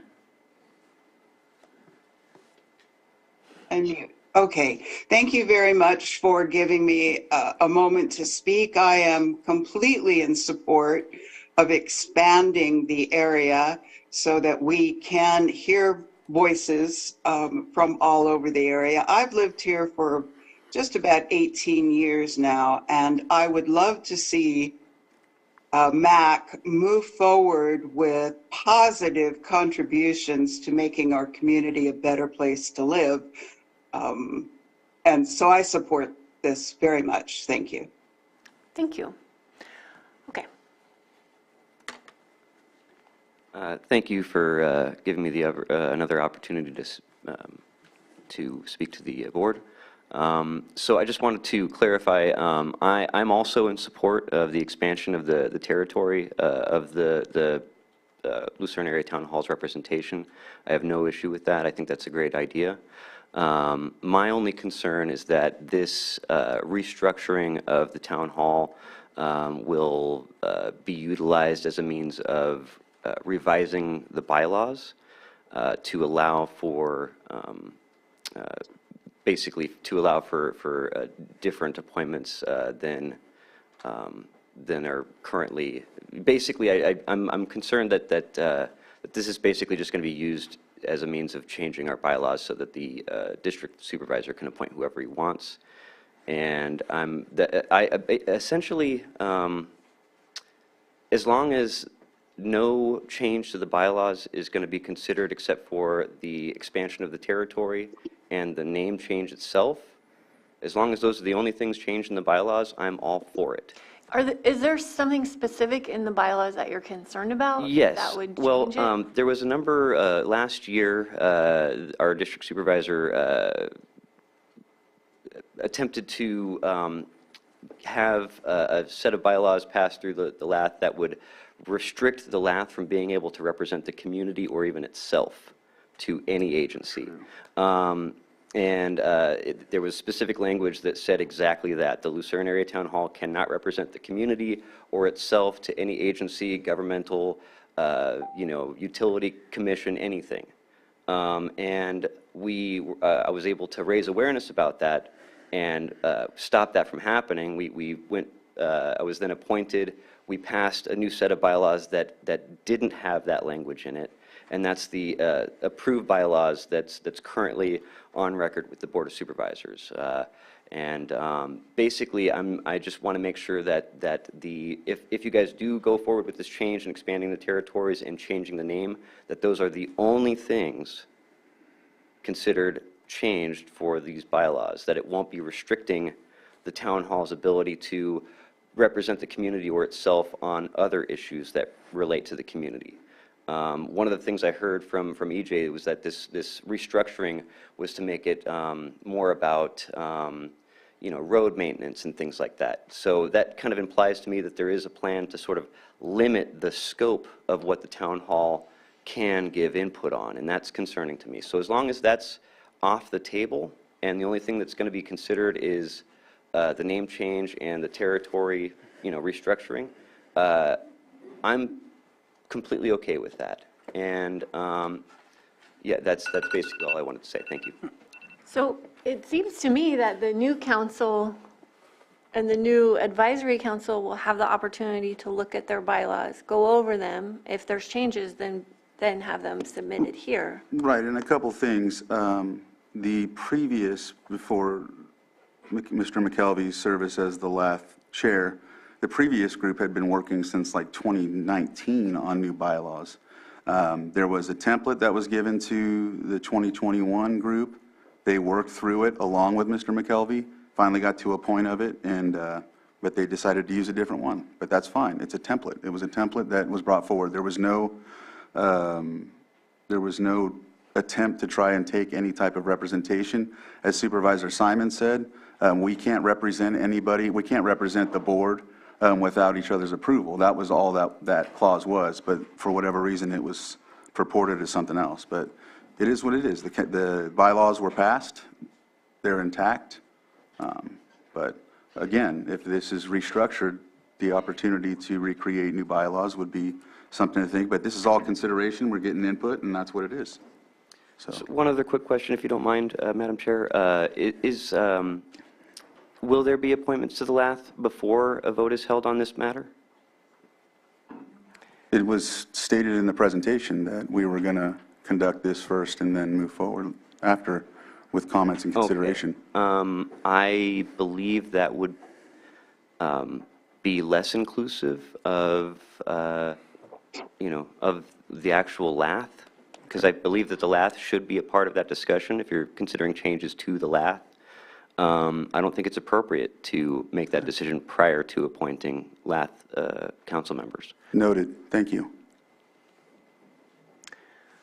Okay, there's no more public comment, then I will close it and bring it back to the board. And do you have a timeline on what your next steps might be? No longer, well, it depends on what the findings are. If there's a recreation of the resolution, I'm not sure if it implies right away. If it continues with LAF, we can move forward on that end, but I don't think anything longer than 2 to 3 weeks. Okay, so pretty quickly. Right, but I also have a, well, go ahead, Supervisor Sabatier, but I have something to read from Lonnie Kane, the previous chair of LAF. Yeah, go ahead. Oh, can he just finish? You want me to go? It's up to you. Okay. Yeah, go ahead and finish. All right. So this is from, it says, "My name is Mahilani Kane Urquiza. My family and I have been residents of the beautiful town of Lucerne for 20-plus years, where I've engaged in many lifelong friendships and acquaintances throughout the years. I proudly served on the Lucerne Area Town Hall from 2019 until May 2022, where I served as the chair of LAF. You see, in the beginning of the year 2022, I lost my husband while I was fighting for my life in the local Sutter Lakeside Hospital. This was a very devastating time for me and my family, and I had no clue I was on this town hall, but was so appreciative to remain seated upon my release from Sutter. I was then able to attend a few meetings via Zoom, but I decided to resign my last 6 months of service from LAF to ensure I concentrated on my health and to grieve the loss of my husband, which was and still is devastating to me and my family. Slowly but surely, I'm recovering, and in the process, I have been reading and witnessing the activity of Lucerne and felt the need to give my experiences regarding LAF during my voluntary service. Mr. McKelvey was the vice chair, and Mr. Jensen was the records keeper during 2019 and 2020. They consistently sowed strife, discord, and confusion at the LAF meetings. They disrupted discussions and postings and objected to projects. For example, the beautification project, Clash for Trash, initiated in 2019 by the initial recommendation of Kevin Wasick, perpetuated by Kenny Parlay, myself, and Dan DeBonis. These two vehemently opposed this project being discussed in LAF, and we received a lot of community engagement because of this initiative. Instead of covering via LAF agenda, we met beforehand, and the community members left the meeting during the LAF meeting because of their involvement. Most recently, Mr. McKelvey came to this chair position and touted how much he has got done as chair because it wasn't done before. But it was no surprise to me because he had nobody to sabotage his postings, or he didn't have to play email tag with the records keeper who obtusely ignored communication to make me look inept. They now are in support of these projects because they have control and it makes them look good or favorable to the community. There were somewhat good times in 2021 when they were not reappointed to the council. They would attend and rabble-rouse, but it finally started to get to a point of progress of finalizing the bylaws. I was truly disappointed to find out that the very bylaws had diligently worked on while appeasing the recommendations throughout their condescending interruptions and tirades to only have them be thrown to the side.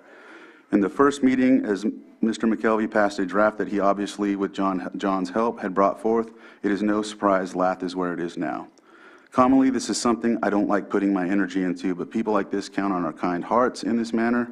I'm willing to bet that Kurt probably spoke out of turn, interrupted you, demanded more time, treated staff and people with opposing views horribly during this agenda item, and if he did not, somebody must have put some effort into polishing him up, but trust me, it will come again. I don't mean to be disrespectful to them in any way, but I am linked in with the greater community of Lucerne, and I can guarantee that these few people do not speak for all of Lucerne. It is unfortunate that when people hear the word Lath, they identify with Mr. McKelvey and John Jensen, Lake County News, and Lara. The town hall is there for everyone in the area to address issues with the collected voices of Lucerne, not just a few who have created an echo chamber to push forward personal agendas. To be exact, agendas like the castle, the harbor, the protagonists to save Lucerne from the very shenanigans they created while capturing it on newspaper print to enrage the community. Yes, this personal agenda. So please change Lath to Sir so Lucerne can move on and heal from this bad relationship. Sincerely, Mahilani Kane Urquiza. Supervisor Spottier. Trying to be constructive here. I'd like to look at how we onboard for committees. I don't know that a lot of people who are getting on these committees understand that there are bylaws or things like that. If there's a way to kind of hand over a packet and maybe a way, and I'm trying to figure out a way that doesn't create more work for our staff, but when we do say, hey, you're appointed and you only have 2 months left, it would be nice to know rather than believing that you have this longer term. How can we make that be more transparent so that there's less confusion, there's less misunderstanding? Just kind of curious if that's something that we can bring back to ensure that, because we want to make it as simple as possible for people to not only fill out their application, which I love the fact that we have the electronic form, it makes it really easier for everyone, but also how do we onboard to ensure that they're prepared to take on their role and to understand their role and to kind of get an understanding of what's their timeline. Because if you don't have that separate conversation on the side, if you don't remember to have that conversation, it can lead to confusion. So I'm not offering anything today as far as a suggestion, but I think that needs to be a conversation to figure out, just like we figured out how to do better on our website, to put more of our committees and more of the information to make it a little bit more transparent. Just heard from Betsy Kahn. I know she was definitely a fan of us moving towards that. But I think that we still have some steps that can be taken to make it easier for those that are joining to participate, to be prepared and understand how to.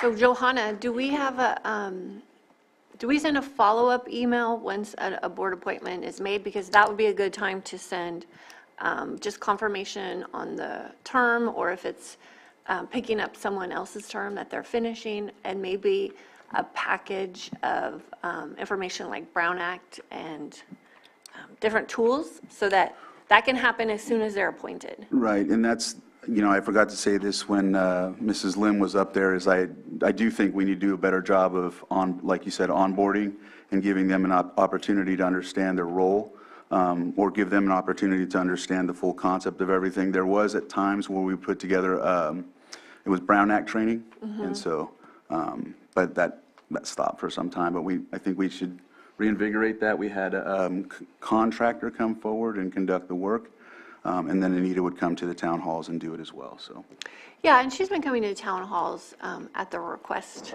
of supervisors for the last couple of years, and she was just at the Cawberry Council a couple of months ago, or in February, rather. There, and then the very first action of a MAC when they're first established is to develop their bylaws and their scope of what they intend to do. Right. And I think that's going to be obviously important with this one, and it's probably important to revisit that too when the board members turn over and new ones are participating, just so that everyone stays on the same page.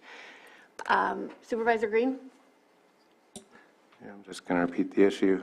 This came as a very simple agenda item. The discussion has ranged well off that subject matter, and maybe it was inevitable that it happened. I kind of feel like this agenda item got hijacked to a little bit. And if we're going to have broader discussions about Max, or if we're going to have broader discussions about Lath in particular, I'm all for it if we need to do it. But that's not what was presented on the agenda today. It was just a simple, hey, what do you think about this idea? I think you have plenty of consensus from the board. Sounds pretty good. Sounds like there's procedural questions and all that. But we weren't here to talk about the broader history of this particular MAC. So open to bringing it back for more substantive discussions at some appropriate date in the future. But I'm just going to repeat the idea. Today is not that. And I think out of an abundance of caution on our Brown Act compliance, we should probably move on. Well, I disagree because we do have the words transition. So, you know, I think it makes sense to talk about how we got here. That's why I've allowed the conversation, and it looks like we have some more public input, so I will go ahead and open that back up. We have a couple of people in the chambers here, and we have some hands on Zoom. And I think we just give this item the time that it needs. So go ahead. So you stated earlier that that Melanie and I took over other positions that were ending at the end of the year. We're supposed to have 2-year staggered terms, so there's supposed to be 3 appointed for 2-year term, and then the next year 2 appointed for a 2-year term, and that way we always have at least some continuity. So that's the way it's supposed to go. Our district supervisor was informed of that in November when it was noticed that appointments or openings were going to be happening for the Lath. So if Melanie and I were the 2 terms that were ending at the end of 2022, which ones weren't? Because all of our terms ended at the end of 2022. We covered this January 10th. No, you've talked So around it. this is something a little bit outside, and maybe if you want to have the conversation with Johanna and Supervisor Crandall following this item, that would be good, because. We did cover this January 10th, Okay. Madam Chair. I'm confused at why he's bringing it up. Oh, again. that's right, we covered it here. So what I was showed him told the the last email. time I spoke with you and I asked also as to why there weren't any more applications, I was told that I would find out when the rest of the public finds out. You're finding out. I now. still haven't found out. I mean, I hear you're trying to put this project through, but that still doesn't tell any of the public It's not when a you're. project, it's when- a proposal. Okay, and that's it's a presentation. semantics. You knew what I meant. The question know what is, you meant. please stop interrupting me. I'm Excuse me. This is your 3rd time speaking, and we're taking up a lot of board time here, so could you get to your point? This is a matter of great importance to me and my community, ma'am. Yep, can you please? With respect, I'd like to continue. Respectfully, please. Okay, so considering that, I know that it's your intention to appoint after this happens. This is just mind-boggling, because this is. This is an advisory committee. Right. So what's the harm in appointing people to help advise? I mean, I just don't understand What's happening, Kurt? This is what you want. You wanted inclusivity, you wanted more engagement. That's what we're looking at here. Right. I have no issue with that. The issue is why there's no appointments up to this point. There will be. And we've covered a lot of your comments. And January there 10th, have been now a you're back great again. number of issues that the community of Lucerne would like to have given official advice on in these last few months, and they've been unable to do that because of your decision. So and also the concurrency within the board in that decision. The feedback that I've received is nothing's changed on your agendas for the community meetings. The initial, irate situation still hasn't even come to fruition. I'm confused at why there's any type of. There's 3 minutes on this public input. Thank you. We've got more people that want to speak.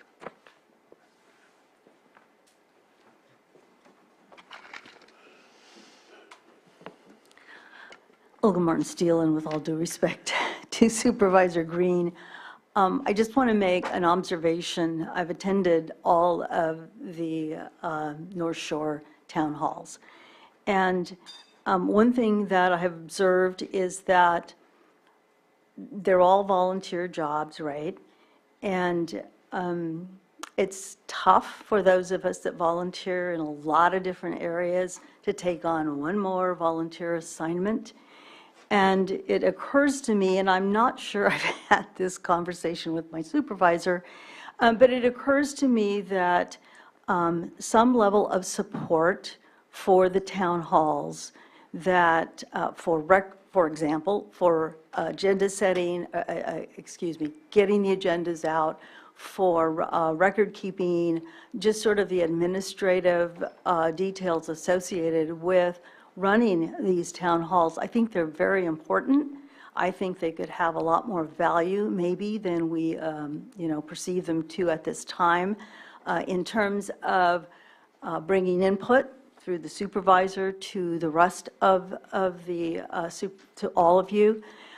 So I just want to put out there that I know there isn't a lot of money, but if there were a way to look into the possibility of maybe hiring Can you someone. bring this specifically back to the LAF and the SERF? So as to LAF, my observations are that there appears to be some conflict about who does what. I heard that in some of the input in terms of who keeps the records, and there's some special interest stuff that I hear in there. And I just think if it was someone that either, was reporting to the whole board or to the particular supervisor, it could be very helpful to get the word out to people that needs to get out to people, including the onboarding activities that you've talked about. And it seems to me that there are probably consultants that could be hired to maybe facilitate that. That's it. Thank you. Anyone else in the chambers? Okay, anyone who hasn't gone before, let's go to the Zoom room. We have Betsy Kahn, and this will be the last public comment.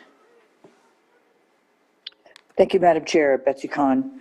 I would like to suggest that the board and the administration consider adopting a policy for the formation and operation of municipal advisory councils specifically. There is one that the County of Mendocino Board of Supervisors has approved, and it defines the scope of activity and the functions of all of their municipal advisory councils. They're based upon statutory law at the state level, and they have the responsibilities that are often fraught with difficulty because there's a lot of emotional content, but it's really a mutual agreement between the community and the supervisors as to how those are developed. That policy would be extremely helpful. I also heard earlier some references to things like the code of conduct and the use of the term advisory committees. You have some policies in your Board of Supervisors policies and procedures manual that affect every committee, and I would encourage you to consider Olga Steele's comments about providing some staff support. It wouldn't take much, but someone to be kind of the mother of this, a den mother for all of your committees, so that you have somebody making sure that your members are, appointed correctly. Thank you very much. Thank you, Betsy. Okay, I'm closing public input. Is there any final comments from the board before we move on? This is a presentation item. Thank you for hearing the presentation. We will come back to it at a later date. The email that was read was not my words. It was the previous chair's words, so I'm just stating that. Okay. Vice Chair Simon? Yeah, I'm just going to reiterate the conversation I had before about maybe one solid board, and might help down the road with, representation from all communities, and a little tougher, if there's any internal conflict or anything, to be kind of by, a couple of appointees from each. So I just put it out there. I will also say, I know we had all conversation about advisory boards, but I do work with the Lower Lake Action Committee group, which is very active, very positive in their communities, and that's not an advisory committee board that this board appoints. And when you say advisory board to the Board of Supervisors, we do appoint that board here at this board, no matter how it's written by the bylaws or whatever. That's, it comes back to this board for appointment. But I just also talked about the Lower Lake Action Committee group. They do some great work in the community and are a great voice for the community without being an advisory committee. Okay, thank you. Okay, we'll close this out and go on to item 7.2, consideration of a letter documenting written comments in response to CAL FIRE's State Responsibility Area, SRA, Fire Hazard Severity Zones, FHSZ maps, and this is from our admin office.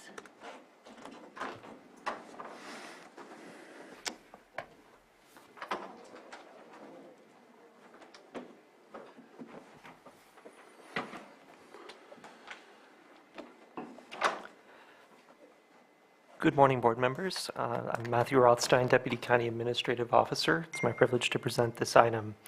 You will recall representatives from CAL FIRE presented draft State Responsibility Area Fire Hazard Severity Zones maps during a public hearing held concurrently with your board's meeting on Tuesday, January 24, 2023. During that meeting, we were advised public comment would be received, and your board voiced support of preparing a letter to document Lake County's concerns.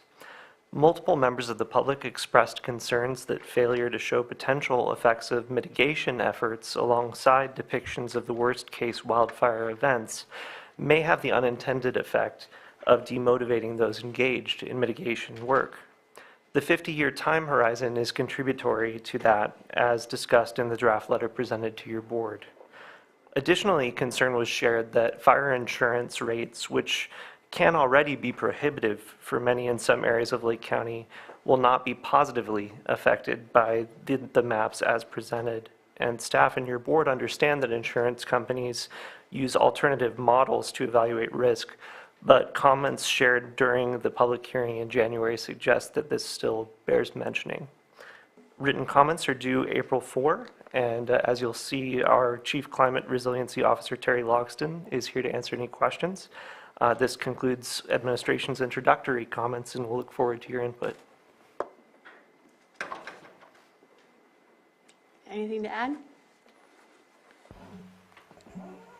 The only thing that I would add is I had the opportunity to attend the monthly fire chiefs meeting last week, and they discussed the insurance companies and the maps to a small degree.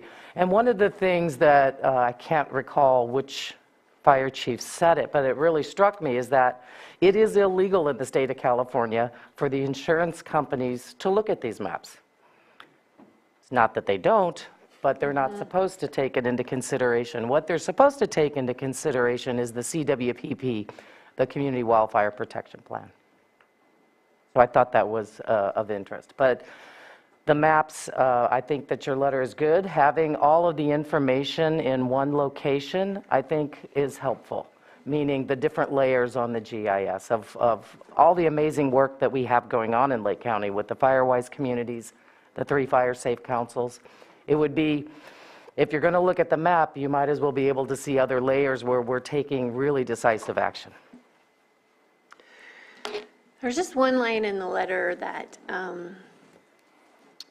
I just have a hard time with, and that is in the second paragraph, and it says, from 2011 to 2021, 2/3 of our county's land mass in Lake County was consumed by wildfire. And where it says greatly reducing the potential for large fires, I don't think that we're seeing a reduction. We're seeing a difference in the ecological response and recovery from fire. So maybe greatly changing the potential, but I don't feel like we have any reduced risk because within 2 to 3 years, we have all this chaparral, and we have all these things growing up.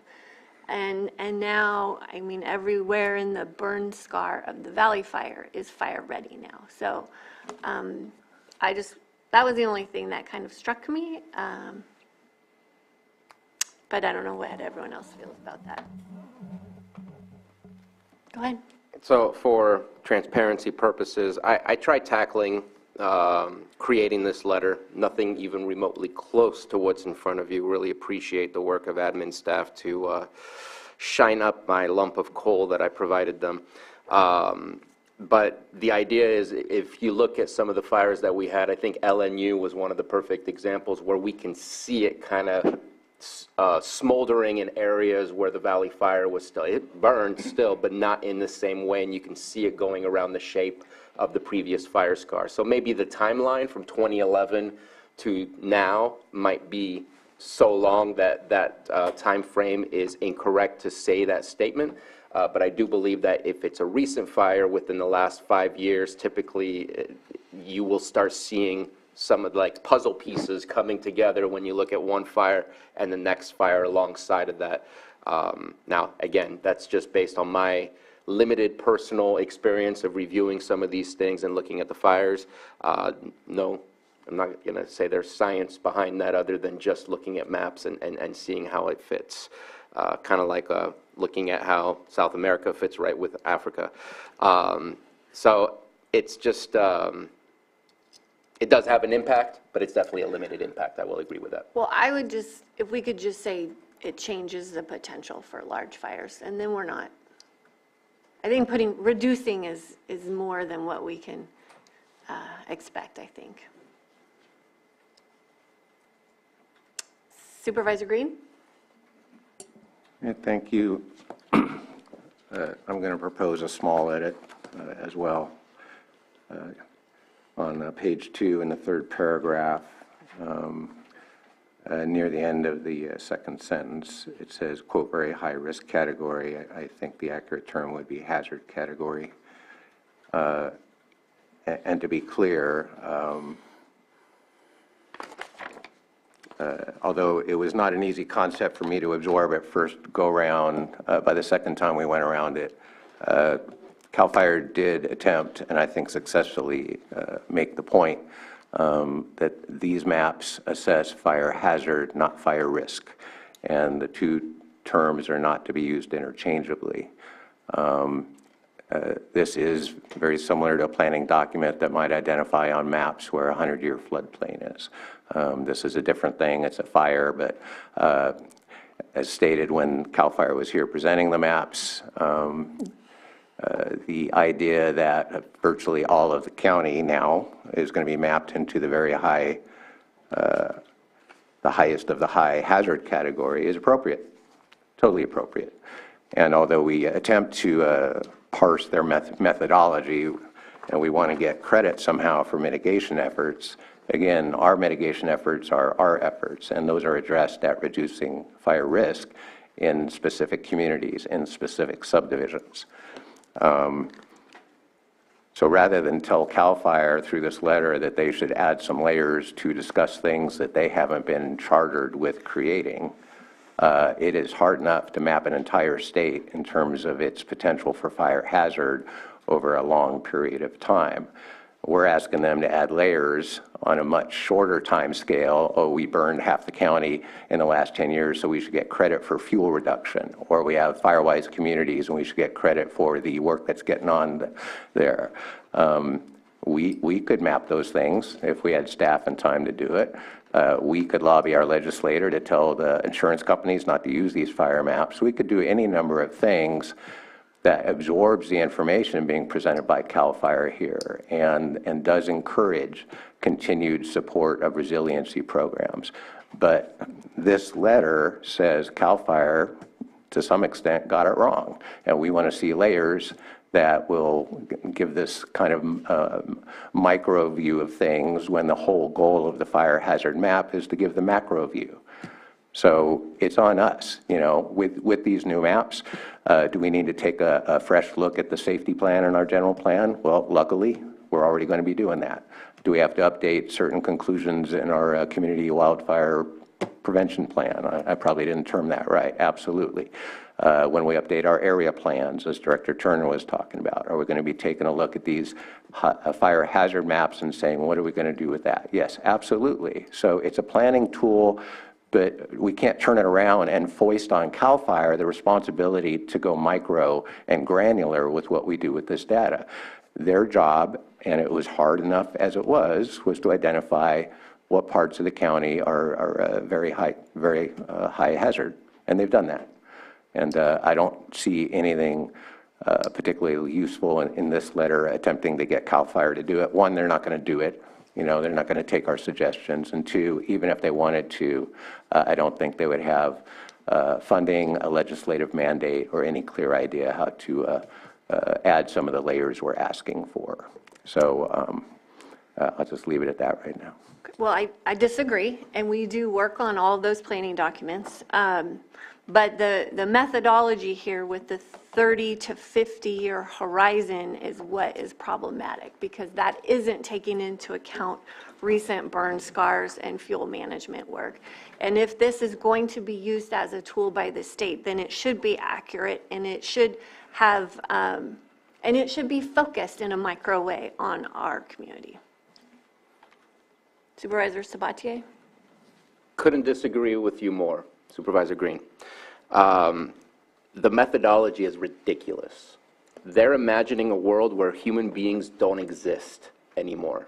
50 years of vegetation growth, you to have a jungle everywhere is what they're looking at. Hence why it's all very high hazard.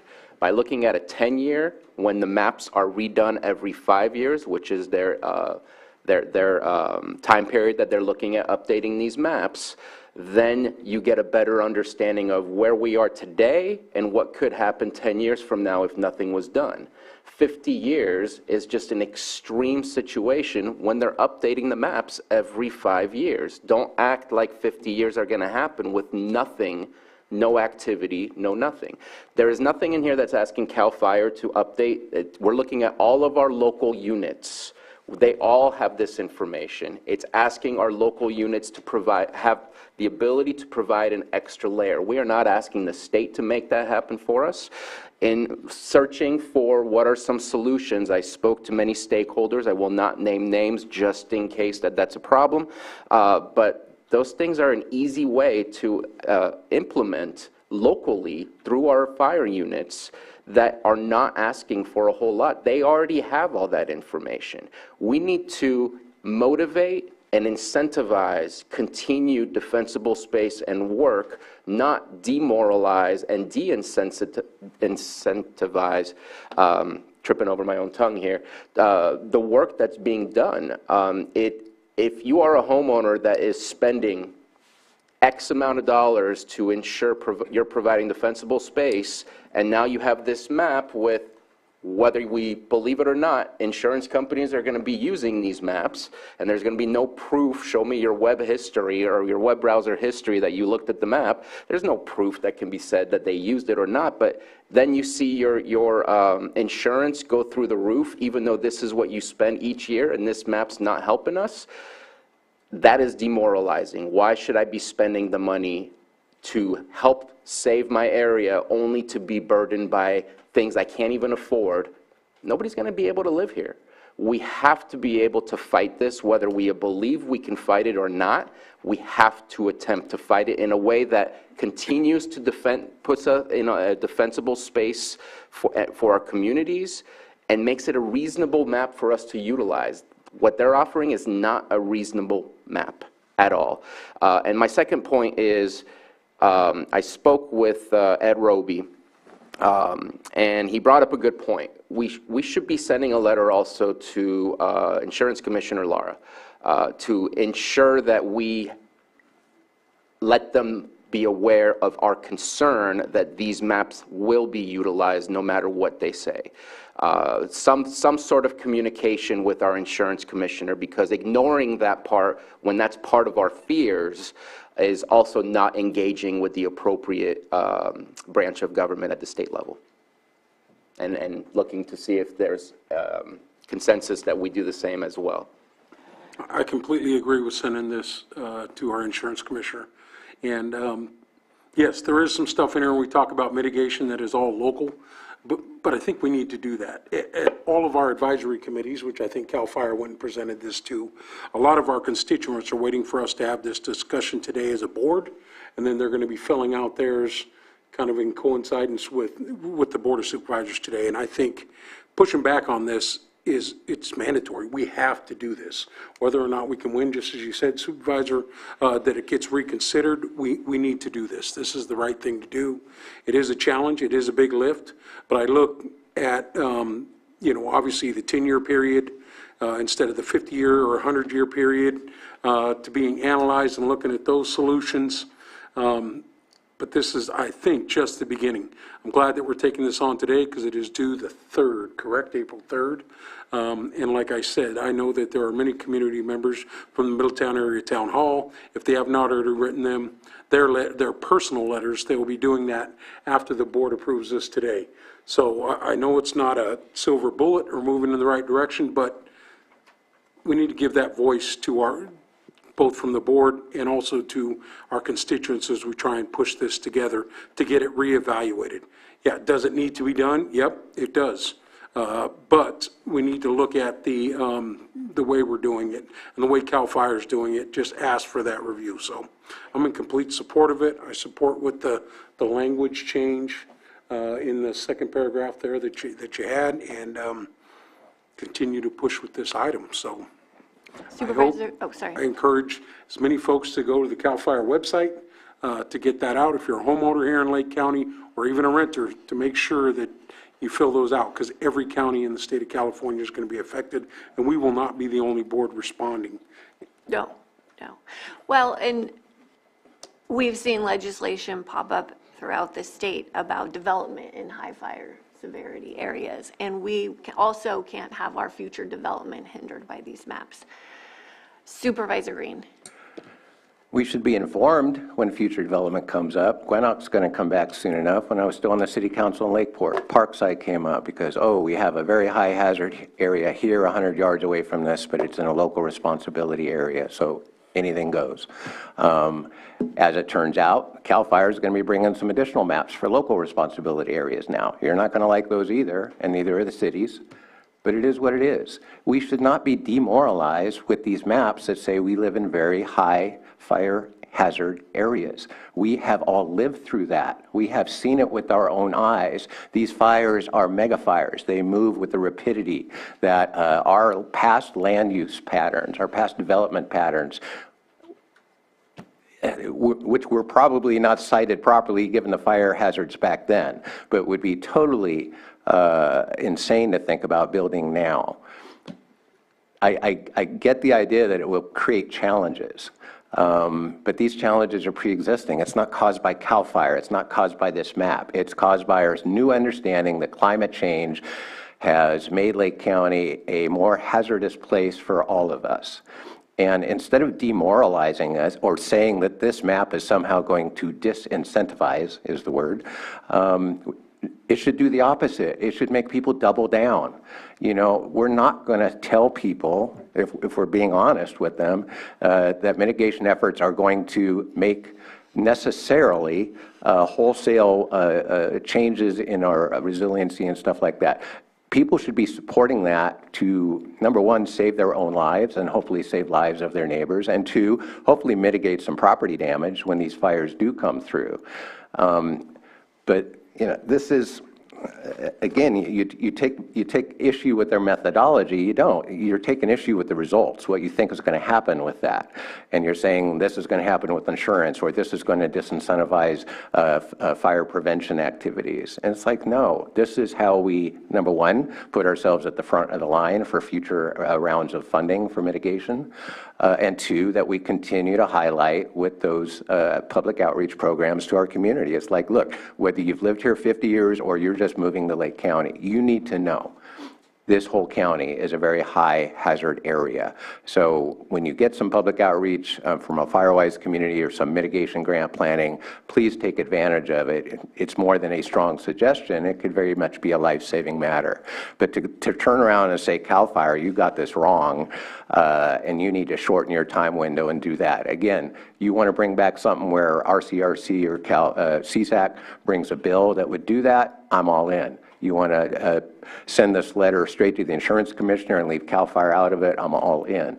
But we're taking the battle to the one agency that is trying its very best to give us good science and good information that will inform all of our decisions moving forward. I think we can be critical of this product without being critical of CAL FIRE. We all understand the reality that we live in, but we don't have to accept this mapping and this methodology. Supervisor Sabatier? And we offer a solution. We're not just griping about what's going on. We offer a solution.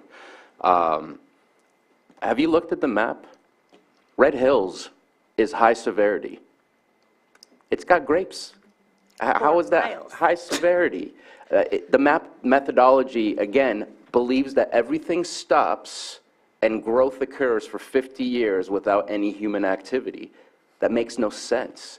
These vineyards are here to stay for a long time. They are a green belt to actually protect communities when you have ag in between communities and where the fires are. We've seen that. I've seen that around my in-laws' place where it just went in like 90-degree angles as to what was burning rather than what, in comparison to where the ag area was. So, and that was from the Valley Fire coming towards Lower Lake, towards Highway 29. So the map is completely inaccurate based on our current standings. We're not saying ignore the map. We're saying do a 10-year increment rather than a 50-year increment, because we do want to know what potential hazards are so that we can help focus where our attention needs to be for mitigations. But to ask for a 50-year map and everything is a focus for mitigation, that makes zero sense. And again, potential hardship on us in creating a viable opportunity for the future. SB 50 from 2 years ago was trying to pass a law that no development in high severity areas, meaning no more development in 93% of Lake County. To support that ideology is to not support the county. We're trying to offer a medium from you do nothing to what they're trying to do. We're offering a solution saying this is not healthy what you're proposing for us. We understand the dangers or the hazards, and we're doing everything we can about it, but don't hurt us with this ridiculous methodology that they're currently using.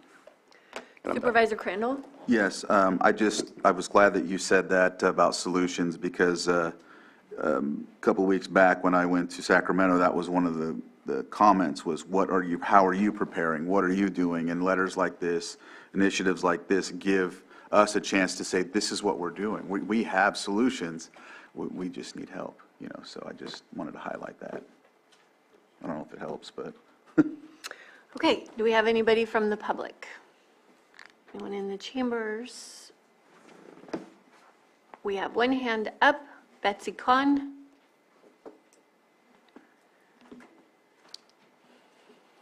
Thank you, Madam Chair. Thank you, Board of Supervisors, for allowing me to comment on this. It's unfortunate that this item is before the board today, since the deadline for submitting comments to the state hazard mitigation plan was closed on the 24th of March. It would have been helpful to use this to add to those comments. However, I just want to point out that in the last couple of years, the Office of the State Fire Marshal and other agencies at the state level have created opportunities and ways to address long-term recovery and pre-fire planning. It seems to me that this particular map and this particular approach, as Supervisor Sabatier was talking about, is not adequate to the task. It needs to be integrated with the other efforts, such as the new Department of Community Assistance at the Office of the State Fire Marshal and all of their efforts to identify risks and hazards and how to make this work.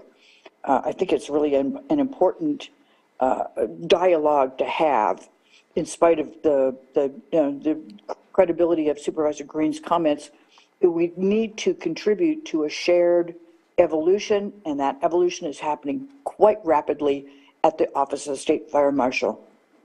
Very soon, as again, CDD Director Turner mentioned or explained, we're going to be about updating our safety element of the general plan. The new rules for doing so include a review of all existing subdivisions, especially for the focus on evacuation routes where there's only one way in and one way out. These are all tools that need to be harmoniously put together, and this particular map is not quite good enough to help us succeed at doing what we need to do. Thank you. Thank you, Betsy. Okay, I don't see any other public input. I will bring it back to the board. Supervisor Sabatier? Yeah, I just have a quick question for Supervisor Simon. I know that you are on a state fire board, or I may not have that title correct. Is this something that can be brought through that avenue as well, or just kind of curious as to? Yeah, you know, now I think about it, it should go to the State Board of Fire Services, yeah. I agree, we should pin this letter also to them and to, you know, as we do these letters as they're going out. Okay. So we got one, the governor's office. All right, are we sending it to the governor's office too? Did anyone mention that or no? I think that's a good part of the conversation to make sure we're sharing it with the appropriate folks. I believe we're sending it through the comment line for CAL FIRE right now, but I think the governor's office is definitely the State Fire Board, our commissioner, insurance commissioner, and obviously our representatives as well. Excellent. Okay, so. OES, I don't know. OES. They're typically after the fact, not before the, I don't know. Yeah. Okay, so it's going to go to Chief Tyler, the governor, the insurance commissioner, and our state electeds, And the fire board. and the fire board. So 6 CCs. Do we have consensus on this? Yeah. Okay. And then do we need to take action on the letter? Madam Chair, I move to approve the letter in response to CAL FIRE's fire hazard severity zone maps and authorize the chair to sign As with the amendment and sending it to all those as discussed just now. Second. All in favor? Aye. Opposed? No. Okay. Thank you, staff, for putting this letter together. Thank you. Great job. Okay, we have, that was 7.2. 7.3, consideration of consistency of the scope of the Lake County Fish and Wildlife Advisory Committee with needs to support the population of the Chi, Clear Lake Hitch, and possible direction to staff. This is from our Ag Commissioner and Admin Office. Chai. Sorry.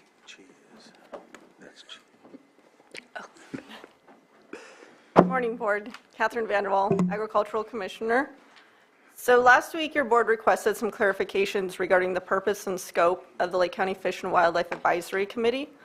So the purpose and responsibilities of the committee can be found in the resolution that was adopted by your board last week on page 3 under powers and functions as it's listed.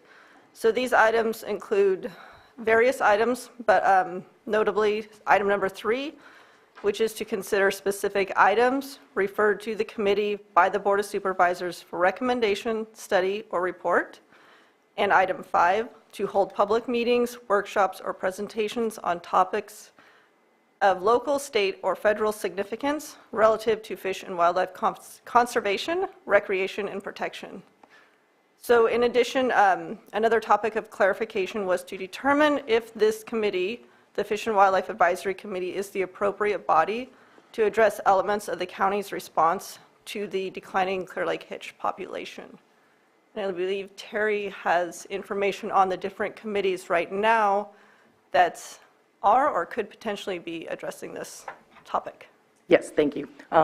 During your board's discussion in, I believe it was in January, I put together a chart of all of the committees that could. It's not that they necessarily do, but they could, you know, because it could be under their purview. And so there's the Blue Ribbon Committee for the Rehabilitation of Clear Lake, which is under the California Department of Natural Resources. They have two active technical subcommittees that are not governed by CNRA.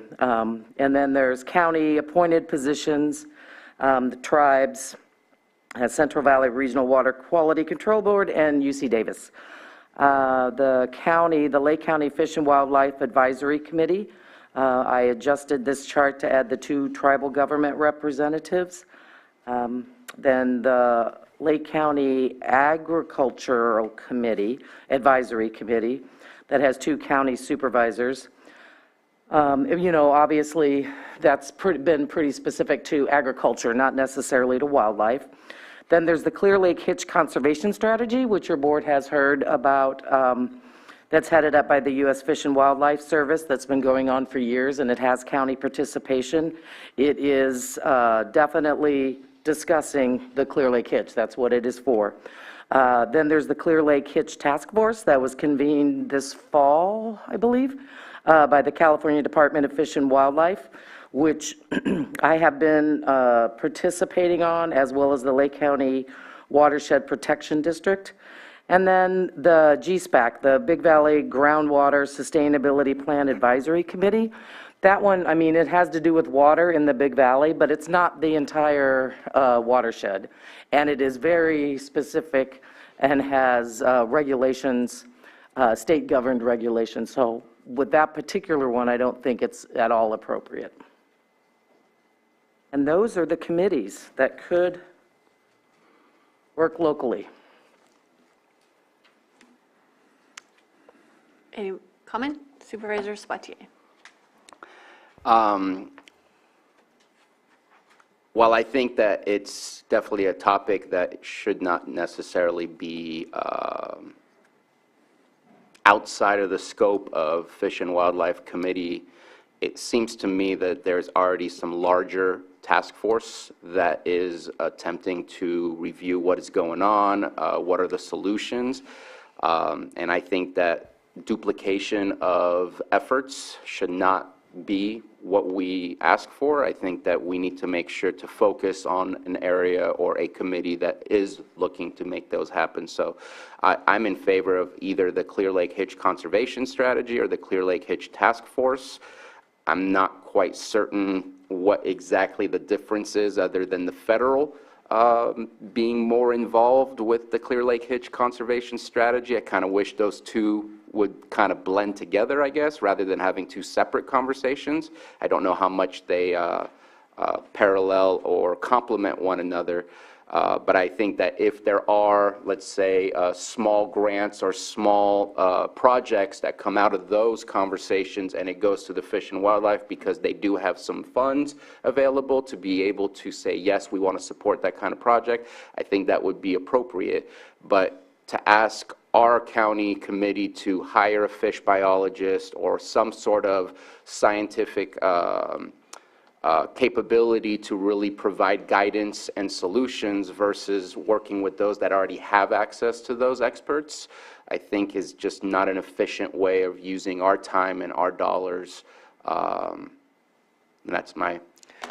Well, I think this is the one venue where the public and community can participate, and I think that it would be a great place as an education forum to workshop some of the ideas that might come out of the other groups, and also look at maybe small localized projects like encouraging stream cleanup, those kinds of things that are kind of directly in the community, and try and get some of that work kind of happening locally and maybe quickly. So those were the thoughts that I had. I don't want to,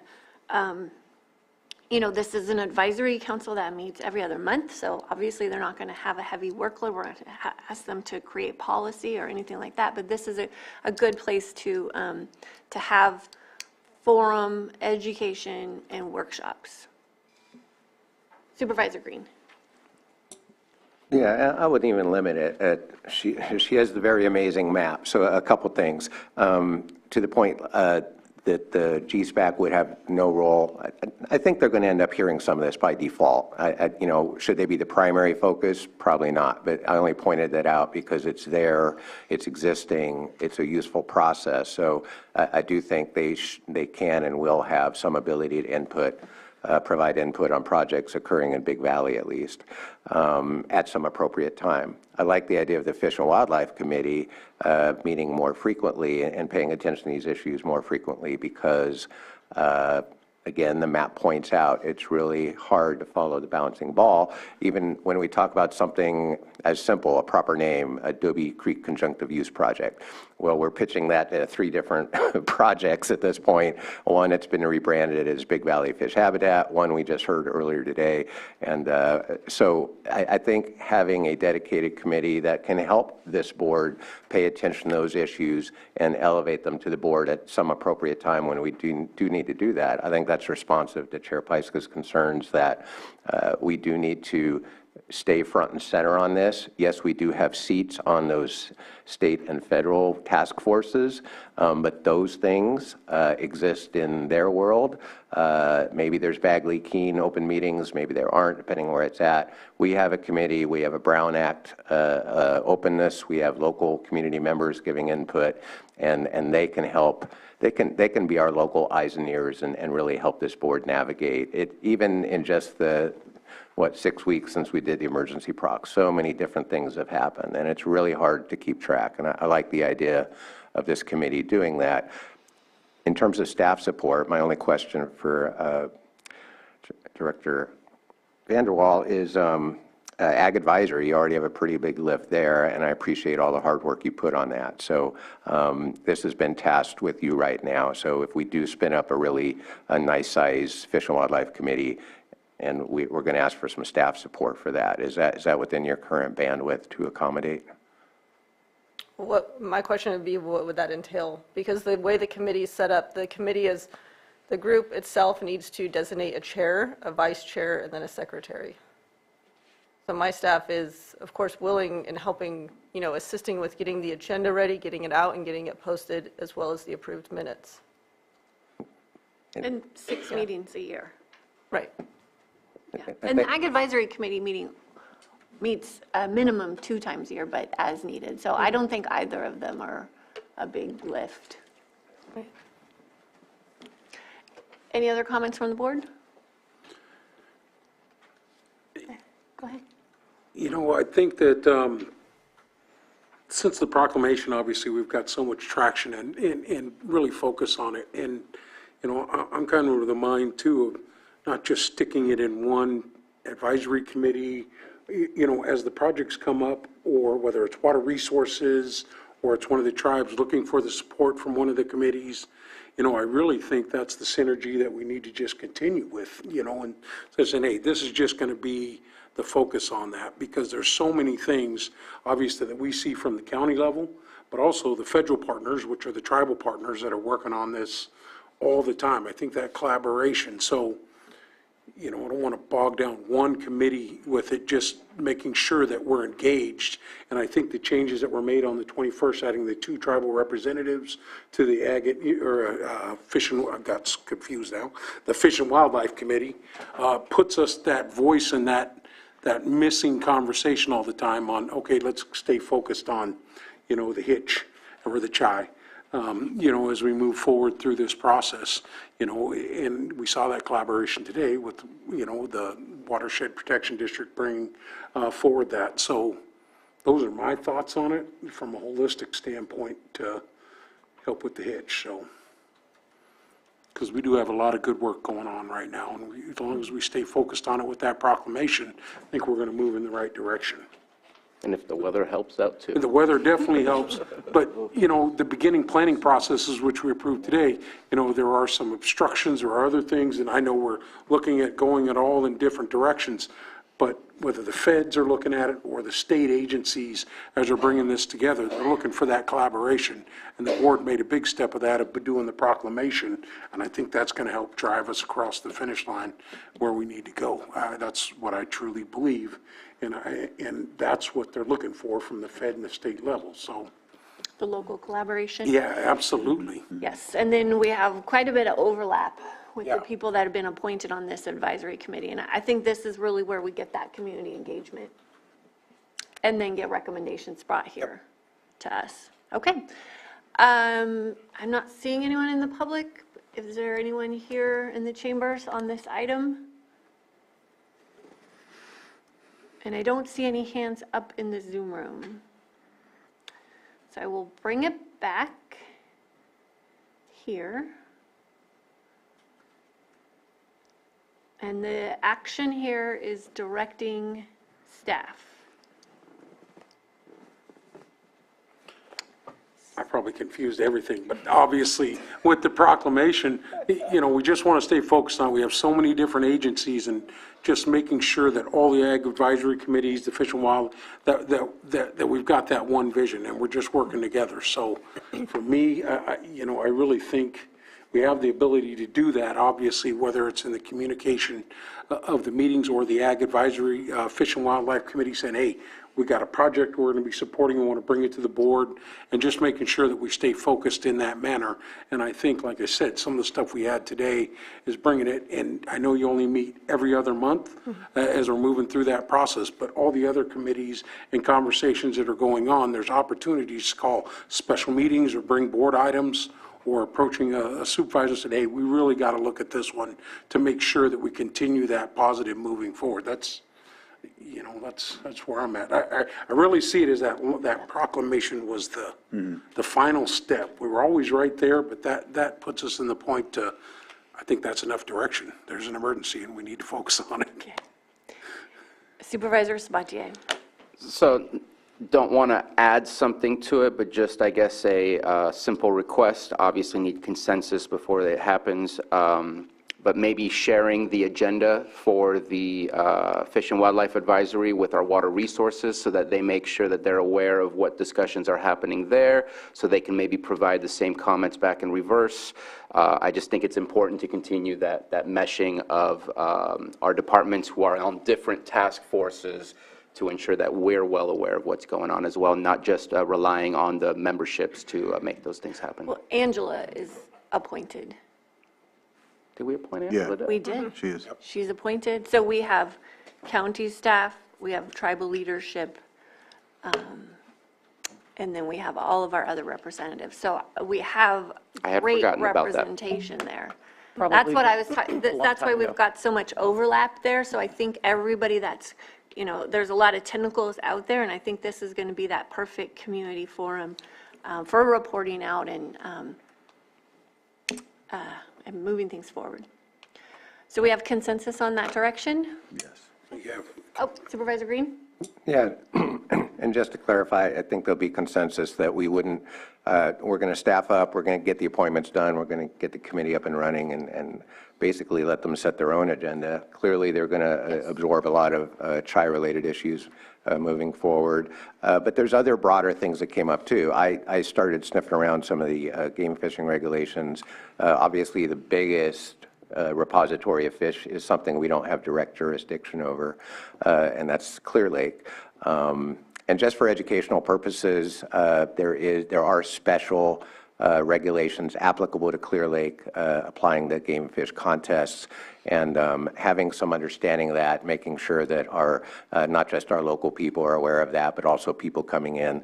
There's a place for public outreach and education through that as well. So just a suggestion, and when the new committee gets up and running, maybe helping the county, helping us follow what's happening at the state level, in particular with CDFW and California Fish and Game Commission.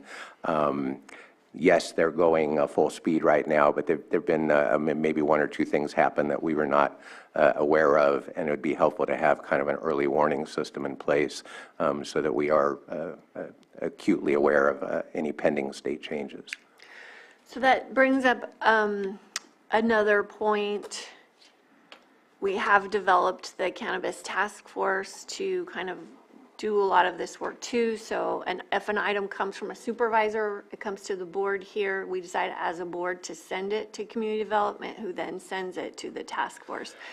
So because we've got volunteers and they meet so infrequently every other month, I think if there's something that a supervisor wants to bring to that advisory committee, that it come to the board first. And then we can agree with that. Yeah. And then send it there. How does that sound? Yes? Consensus on that too? Okay. All right, well. Madam Chair? Yes. If I may make just a point of clarification, the staff memo is requesting specific direction to the Agricultural Commission. Yes. As a possible additional direction, your board may want to consider just generally the second to the last paragraph of that memo, which with regards to direction of staff, in this case Agricultural Commission, to consult and assign hitch-focused work for recommendation, study, or report to the Lake County Fish and Wildlife Advisory Committee in light of the discussion that has taken place today. Okay, so do we agree that the language is sufficient? Yes. Okay, I agree. You too? You're talking about within the bylaws? Within the bylaws. Yeah. Especially I forget what the section is called, the powers or... Powers and functions. Powers and functions is where it details, and it's broad enough to allow a diverse number of topics, so. Okay. Did we complete everything? Yes, thank for you. this item? Thank you, Lloyd. Okay, so we are finished with this item, which, oh, shoot, I lost my place. Thank you. Thank you, Kevin. Thank you. Sorry, I have to reopen my agenda.